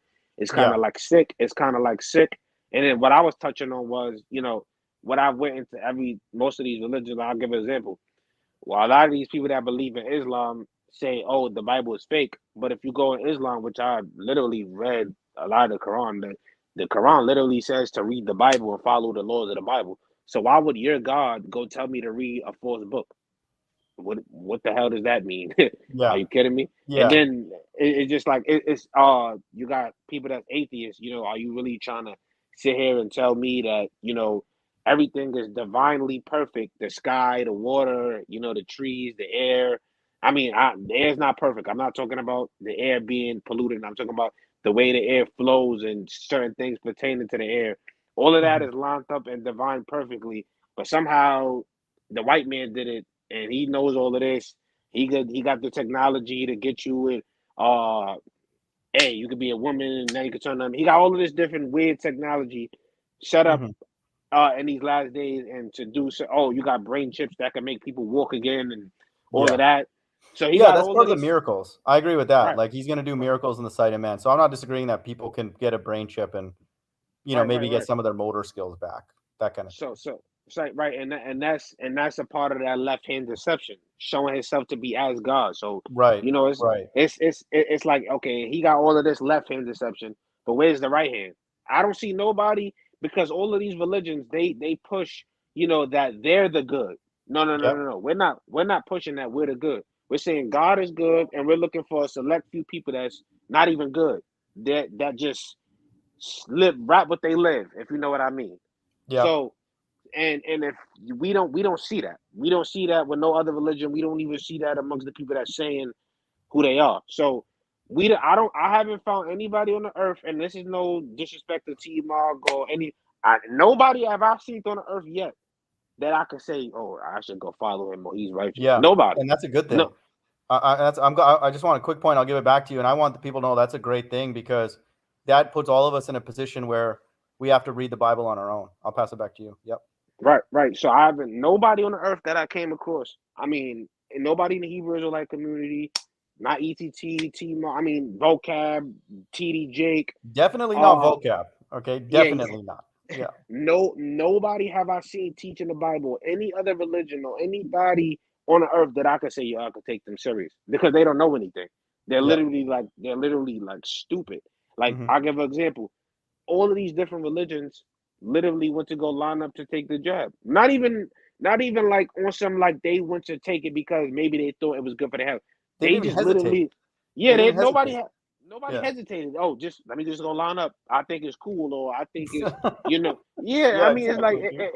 it's like and that's like I Bible ran defender, into Bible defender. You know when you're like when you're hungry and you're like looking at a burger that you know. I'm not saying you eat burgers or unhealthy food, but like you're looking at it and you're like, maybe I shouldn't eat this. They didn't even hesitate about this. Can you imagine? Like most people look at their food and be like, you know what, I'm gonna regret if I eat all this. It's gonna be bad for me. But they didn't even blink, dude. And especially IDL has the nerve to tell us that his people are the chosen when those ding dongs were the first people to line up. Give me a damn break, man. not even So that. 70% of their population is jabbed up. yeah, and they're almost all finished anyway. I wouldn't be I would not be surprised actually if the least amount of the elect are actually in the state of Israel. I'll believe somebody from Ukraine, Russia, Australia is part of the elect before I believe somebody from Israel is. Like I'm talking Look, about the I state don't of Israel because the majority of look. them they're just bird brains, man. And I Look, hope I IDL's listening and he gets upset and then he starts writing in the chat because it's just funny. right, right. He's and oh, he's here. They are productive. Oh, so let me. I don't even look. If you come on this stream, I'm leaving. I don't even want to talk to you. I think you're like the stupidest. I don't want to talk to you. You're like dumb. But I want you to listen to this. No, he's not coming on the panel. Hell no. No, no, number one. This is what I want to tell you, IDL. You don't have any slaves, or you don't have authority over anybody. The Bible says when the Israelites return to their land, they're gonna have dominion over the people. You don't have dominion over nobody, and you and your wife is jabbed up. Why the hell will we take you serious? You don't even have the brain to tell Right. your wife. You don't even have the brain to tell your own woman to not go take something that's gonna kill her. And So just so people know, we're calling you it don't the love her, crab. We're calling it right? the Right. crab. But anyway, The people get what the we're talking crab. about. You Right. don't even love your woman, or you don't love yourself. And then Yeah. a couple of days ago, you came on a panel and Mike told you out of his own mouth, a person that you said is smarter than us. He told you the earth is flat, and you said, Right. no, that's just a joke. When you Yeah. can go on Google and they would even tell you Israelites, real Israelites, Moses, everybody in the Bible is a flat earther. God is a flat earther. Everybody in the Bible is a flat earther, but somehow in Yeah. your bird brain, you think that's like some type of joke or science Yeah. is If the supposed to Bible's prove. not, if the Earth is not a flat plane that's not, let's just say not spinning, just to make it easier, then the Bible, the Old Testament and the New Testament's false. And then even in Esdras, it reaffirms the narrative of the flat stationary Earth. So even the Apocrypha's finished. So Enoch's definitely finished. So all the scriptures are debunked if the Earth spins. Forget about the shape, just for now. If the Earth spins, I don't care how fast, whatever fast speed, then the Bible's not true. All of it. So that's how serious it is. And just want to do a quick thing in the chat here. Zion's like, but I subscribe to you because you have good points like the flat earth. Most Hebrews don't believe in it, but not trying to get off the subject. No, that's an important topic, man. And we circle back to the flat earth all the time because it's a very potent truth. And then it makes people like IDL mad, which makes us happy because IDL is just a big dummy. Right. And Yeah, he want to say, okay, let's say, okay, and And let's say, oh, so you telling me a Cushite is smarter than an Israelite? Give me a break. Hmm. Give me a give me a effing break. A Cushite, I'm like far smarter than you. You're like anybody that see me talk should be like, yo, I would listen to Bible Defender or take Bible Defender seriously way before anybody. You don't even believe you're living in the end times. Look, Are I you? don't take Bible Defender seriously simply because he's an Israelite. Okay, that I believe that he's a Jew, but I take him seriously because he knows the Bible, and that's the same reason why I don't take other people seriously. So it's not like a color thing. I would say anybody out there, because people are going in back and forth a little bit in the chat that Hispanics are not Israelites. Anybody out there, whatever you look like, if you can click that link and you break the Bible down and explain it to us, and you really, really believe it, I'd be inclined to say that you're an Israelite. Because I'm like, how You would you know that otherwise? you got So that's Putin. the ultimate test. And obviously, when the camera's off and the mic's cut, you go live by it. And if you're going to live by it, probably means that no one's going to be around you, because that odor is going to stink to the world. Then we're going to know, yeah, that's probably one of us. Okay. And I Hold on. say that respectfully, like that's He's the deal. Yep. he's saying Hindus should not speak the Bible. Okay, let's say TMoG is a Hindu. So you're telling me this Hindu dude is telling you that wherever province you at. Yeah, I can hear me. Hey Zion, yeah, can you turn the camera off, man? You can speak, but just for the sake of the How you cut it quality. off? Well, you just turn the camera off. You can keep the audio on. There you go.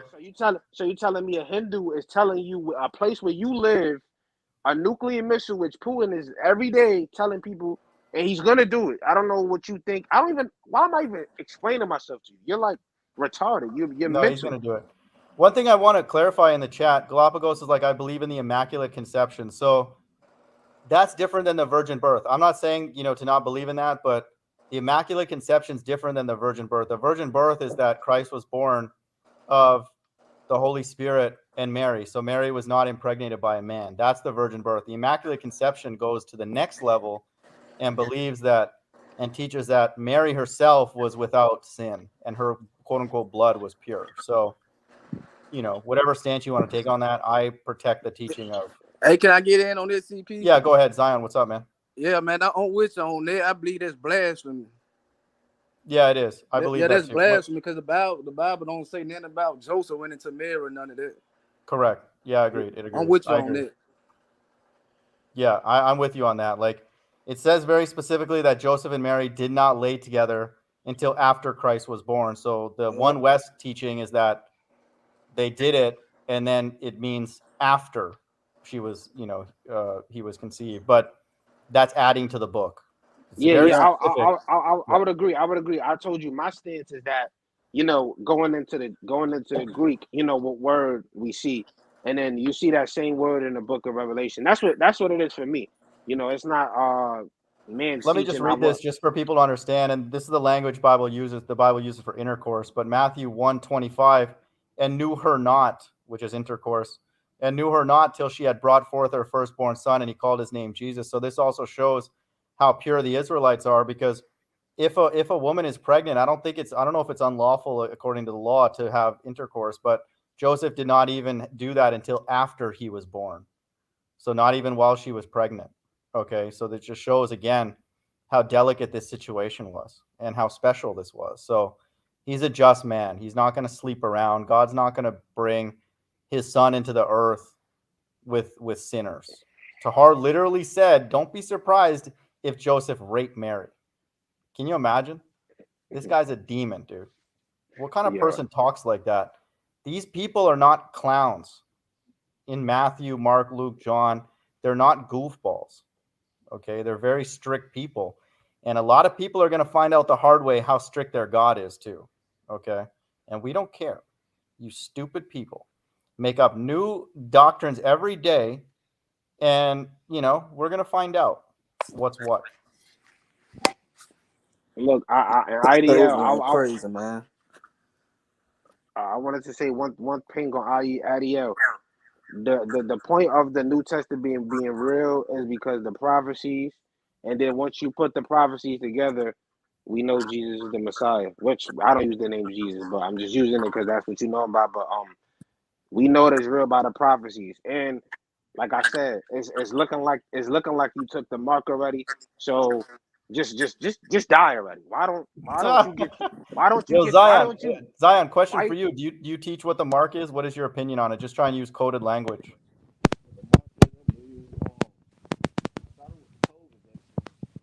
Hello? Yeah, the COVID vaccine. Oh, okay, shoot. don't say Yeah, that. just say the crab. Yeah, the Yeah, crab. the crab. Okay, my Okay, bad. cool. So, all right, No, you cool. good. We're on board with that. So that's good. Okay, cool. So I don't believe end times teacher an Israelite, not because of the way he looks, but the nonsense that he teaches. Okay.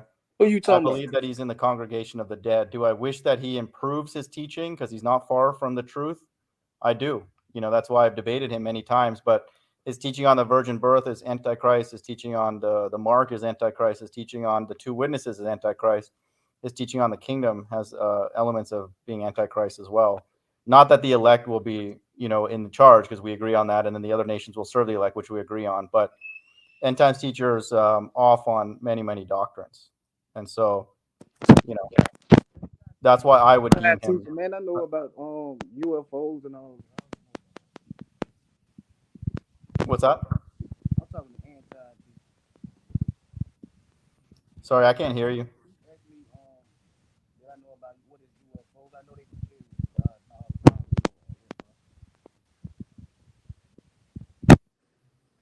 Yeah, that's all I had to say. Yeah, now I can hear you, man. Can you say that once more? I was talking to Anton teacher. He had asked me what did I know what UFOs was. I know they're the chariots of God. Oh, you believe they're the chariots? Yeah. Yeah, so we're good. That's good, man. So, it seems like you know what's going on. I think that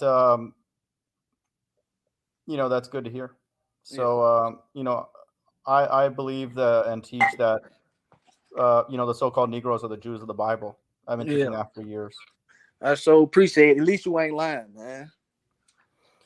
Yeah, I think it's amazing. It's kind of funny actually, because we hear other people like Jews, quote unquote Jews, break down Deuteronomy 28, and it's like a joke. Like we got a chosen one in a kilt. Literally, this guy in the chat, IDL, who claims that his people are the chosen people, but we ask him to break down certain Bible verses, and they don't know what the hell's going on. So how can a person be the chosen, but they don't know what the Bible says? Tell him to get on the string yard. No, he don't need to get. He's like him and his wife already took the jab. We don't even want to talk to him. I don't want to talk to him. If he get on here, I'm leaving. He's like he's mental. He doesn't know anything. He's like stupid. I don't even. Well, he's upset. He's upset like a lot of people that are finding out the Bible's What race true. is he? What race is he? He calls himself Ashkenazi, like Jewish. Yeah, he's okay. Exactly. He doesn't know anything. He's like his little mind. He think the 1948 prophecy fulfilled all, like them going back to Jerusalem. No.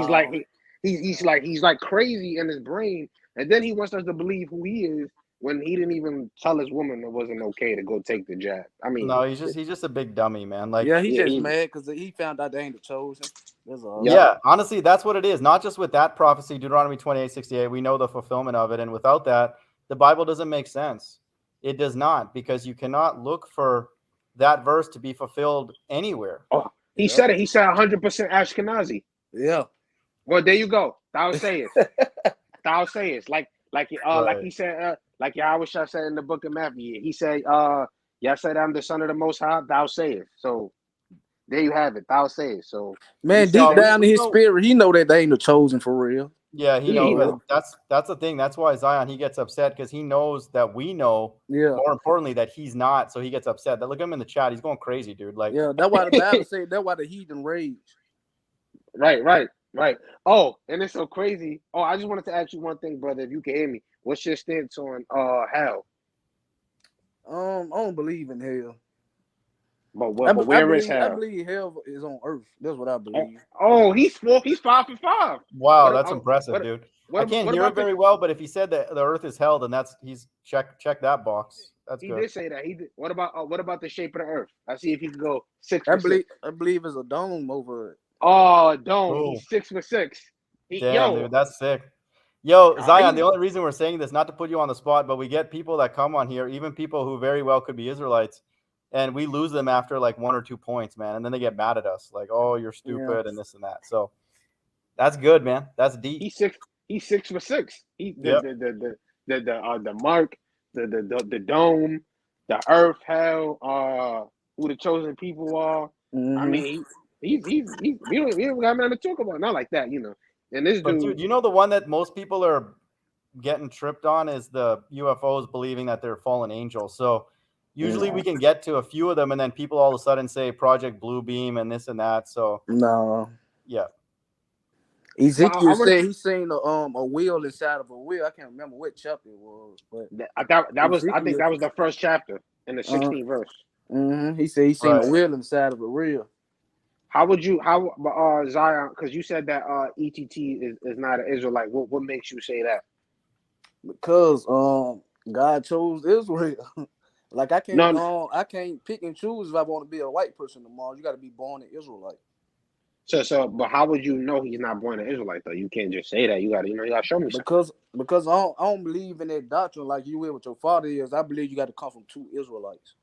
Nah, that's not true, bro. You come your father carries the seed. Yeah, well, I can be wrong. I can be wrong on that. That ain't for me to judge. That for God gonna sort that out at the end. No, I mean, it's literally in the Bible. When you go to Numbers, the first chapter. Yeah, Numbers. I know it's in Numbers. Yeah.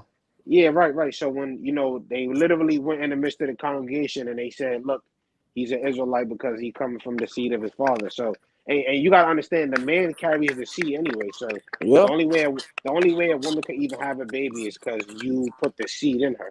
So your seed, your whatever. If you have a child, your seed that child literally came from you. Like literally, that child was literally inside of you. And now you just put it in a woman. So that child is literally you. Like, you understand? There's no way around it. Like, that child is you. Is my phone you know what I'm saying? So, yeah, a little bit. Yeah, it's kind of crackling. But one thing I will say is that is there a likelihood that 2 Israelites would produce a quote unquote stronger spirit? I would be inclined to say that that's, I don't know how that works. Let me just mute him just because it's kind of crackly. But I wouldn't be surprised if that's the case. But again, I would agree with what Bible Defender's saying is that, the Father determines what you are, whether you're an Israelite or not. Okay. And it's not about, if your mom is an Israelite and your dad isn't, then you're not an Israelite. And it's honestly, it's really, I'm going to go deeper. It's really not about your father either, because I'll give an example. Your father's father, because it goes down to the lineage. So if your father's father is an Edomite, you an Edomite. So it goes back to generations. So it's not just like what your father is, because then that wouldn't make sense. How is it that your father is an Israelite, but then his father is an Edomite? But we're talking about generation. So basically, your father stopped your the lineage of being so-called Negroes now. Mm-hmm. So it basically, I would say, in my eyes, it goes deeper than just your father, because it would have to be, generations of you, being Israelite. But I would say, I have certain biblical proofs. I think ETT is Mexican, if I'm not mistaken. I think he is. I would say Mexicans are definitely Israelites, just because certain customs that they practice, and even I kind of live around them, and I see what kind of certain practices that they do. I would say just because a lot of customs that they take on, and a lot of things that they've done in certain ancient civilizations, I would say they are Israelites. But even then, I could still be wrong, because at the end of the day, we would still have to see on that standpoint. But I would say from that point of view, Mexicans are definitely Israelites. But you can kind of minus, I would say, like people that's like Dominican or Puerto Rican. You could kind of like minus them to a certain extent, because a lot of them they mingle with us today. But I would say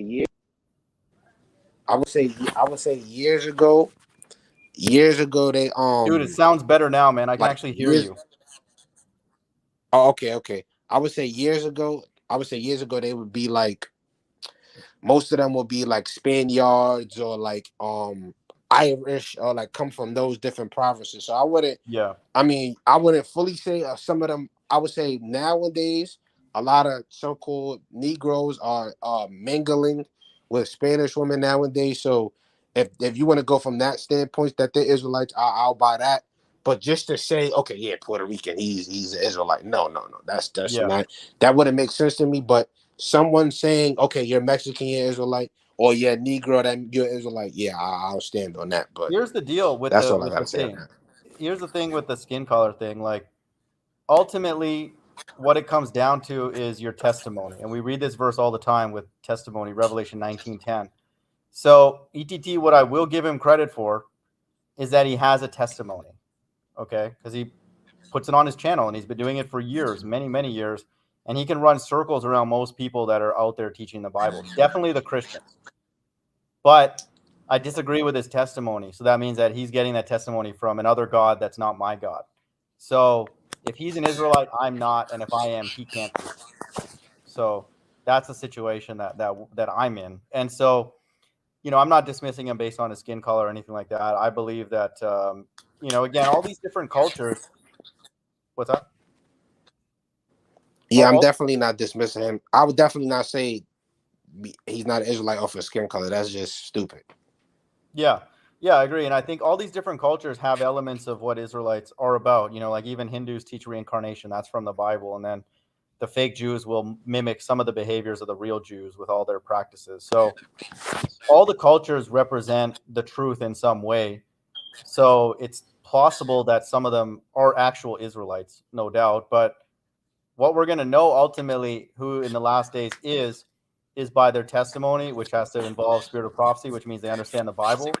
And then they have to be keeping God's laws, okay, potentially to death, which is what we were reading in Maccabees and everywhere. So that's going to eliminate most people. I don't care what you look like. So I would say a big part for me and knowing who an Israelite is, I would say because of what you teach and what spirit of prophecy you come in. If you're not coming in the spirit of prophecy, I'm not taking you serious. You could just go. agreed. Like, I don't You even have want to to talk to you. understand That's the why Bible. IDL, right? And that's why IDL, I don't even want to talk to him because he's literally like he's dumb. And honestly, you feel me? Me and ETT are cool, but I had to leave Discord because I left Discord because of him. Not even because nobody else, to be honest. He's like the dumbest person in there, and he's supposed to be a Jew, and he's like the stupidest person in the whole chat. Like, Yeah, he he's even got two troll. women on there. They're smarter than him. Like, I can't even take you serious. Right. Yeah, he's like a lot of people, man. Finding out that people know the truth, God exists. God is black. We're in the end times. Mark of the Beast is out. This is what the UFOs are. And they were like, wait a minute, you don't want to come and suck up to us and ask us for our Federal Reserve notes? No, we don't. You stupid people, man. We don't care about your damn freaking paper money or whatever the hell you have. We don't care. And then people get mad. They're like, oh, you're not going to come and suck up to us? No, you people are stupid, man. Now we know the people over there in Israel are just vile people. They're the basis of men. They're disgusting people. So we don't care. Go take your Federal Reserve notes. We don't give a flip. IDL's making 5-10 year plans trying to do real estate deals and stuff like that, man. Give me a damn break. Stupid, man. So, Gray Magician 144, good to see you, man. I was going to read one of his comments. TMoG, you think this month or early June, approximately, the skies will be filled with UFOs? I'm so tired of this awful world. I hope you are well, by the way. Much appreciated. So, my position is that Christ will return after one of the blood moons, because that's what I read earlier in Amos and Acts. So we have a blood moon that's coming up next month, and then we have another one at the end of the month and at the end of the year, and then another one in 2025. So I personally don't see how Christ is going to return in 2025. So if I were a betting man, which I'm not, and looking at the signs, most importantly, is that it has to be after this coming one or the next one. And again, it doesn't mean the next day. That's not what I mean. But it's going to be one of these two. It's not going to be in 2025 and then a day or two or three or four after that one. That wouldn't make sense. Just America is barely standing right now, much less surviving till 2025. I don't see how that's going to work. So we'll see. End times teachers like some Israelites will look like all nations today. Yeah, I agree with that. Because the salvation event is to gather people from the four corners of the earth. That's what the Bible says. So a concentration of Israelites are in America. You get that in Jeremiah 31:8. What I read earlier in 2nd Ezra, everywhere. Okay, the modern day North Country or Egypt or Maktesh, Mystery Babylon, is America. So if you don't know that by now, I don't think that the Bible's for you. My mic keep messing up. Yeah, Zion, go ahead. My mic keep messing up. Yeah, that's fine. Mine's not doing very well today either. It just sounds very low, so I'm not sure. It's definitely my computer, which sucks, but go ahead. What he said? He said, does Zion think dinosaurs are fake? Yeah. Don't worry about end times teacher, dude. He's just trolling. He's not teaching what the mark of the beast is, so we can assume that he's just totally lost. So if somebody out there doesn't know what the mark of the beast is now in 2022, I'd be inclined to say that you're stupid. Forget about whether you're an Israelite or not. You're just dumb. You're just a dumb person. So how much more obvious could it be at this point? So yeah, don't worry about IDL either. He's just a big dummy. Yeah, so Great Magician, we'll see. Again, nobody knows the day or hour, but we're required to keep an eye on the signs, and again, the signs are everywhere that the earth is in tribulation, there's famines happening and then intensifying, the economy slowing down, lots of unemployed people, lots of people taking their life, their quote unquote life. And, just people are desperate, and bored. And when they do that, they either take lives into their matter in their own hands or they go and do evil. So that's the world that we live in now. You're going to see more and more thefts, robberies, people just stealing things just to make ends meet. And you're going to see more and more faithlessness. This is why Christ says when he returns, who is he going to find faith on the earth? So because it's going to be a very cold place and it's going to get worse. So be careful out there. The dinosaur topic, first and foremost, just who cares at this point? Like, it doesn't make any sense to talk about it. It's kind of like the same with the legal age. Like, you could be right, and I'd be inclined to say that end times teacher is correct in his position, his understanding on that. But it doesn't make a difference in the times that we live in now, in terms of like edifying the people and warning them or anything like that. So pretty much all there is to talk about at this point is the mark of the beast and then salvation, because that comes after the mark of the beast is out to some amount of people. And so we're clearly in the time of salvation now. There's no microchip or quantum dot tattoo or whatever stupid thing that people come up with. Okay. This narrative violates many of God's laws, not just one. Yeah, some people already took the mark of the beast.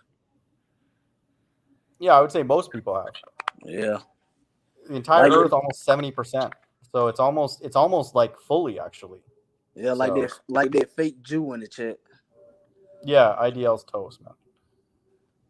So yeah, that's the deal. Why he so mad for though? I mean, we've dealt with him for hours, man, on other hangouts. And we gave him the rundown, of like what the Bible actually says, and then it doesn't line up with what he knows because he doesn't know anything. So then he gets upset. Because he been inherited the lies, this why. What's that? He been inherited the lies. He hears it a lot? He been inherited the lies. Yeah. Yeah, they already know what the whoop is. They know what the deal is. Sorry, man. It's hard to hear you guys, both of you. This whole hangout has been hard to hear. Yeah, I said they know what time it is. Yeah, agreed. Let me try and increase the mic volume. Can you say something now? Yo, can you hear me? Okay, it's a little bit better now. I didn't realize I can adjust the mic settings separately. Yeah, man, that fake Jew. Yeah, I think everybody knows that everything that we've been taught basically is a lie. So they told us it's a ball, it's not. They told us Christ was white, it's not. They told us America is righteous, they're not. And then they told us the medical system's trying to help us, they're not. Education system's here to teach us, they're not. So everything is a lie. It's the opposite. So, some people are upset about that, as they should be, because a lot of people are invested in that lie or those lies.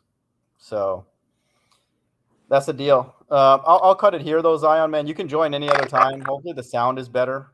It was just very faint, and I don't know why that it was different today, but I'll go live again at some point, probably. All right, bro. I'm out. Okay. Yeah, you can join anytime, man. All Take right. care. Peace. Okay. So, that was a good stream. Again, just going back to the topic, just to summarize the original point, was the patience and the faith of the saints. And so, we're waiting to see that group, okay, being revealed, when Christ returns. And so, that's the deal. Hope everyone's doing well. Take care. Bye.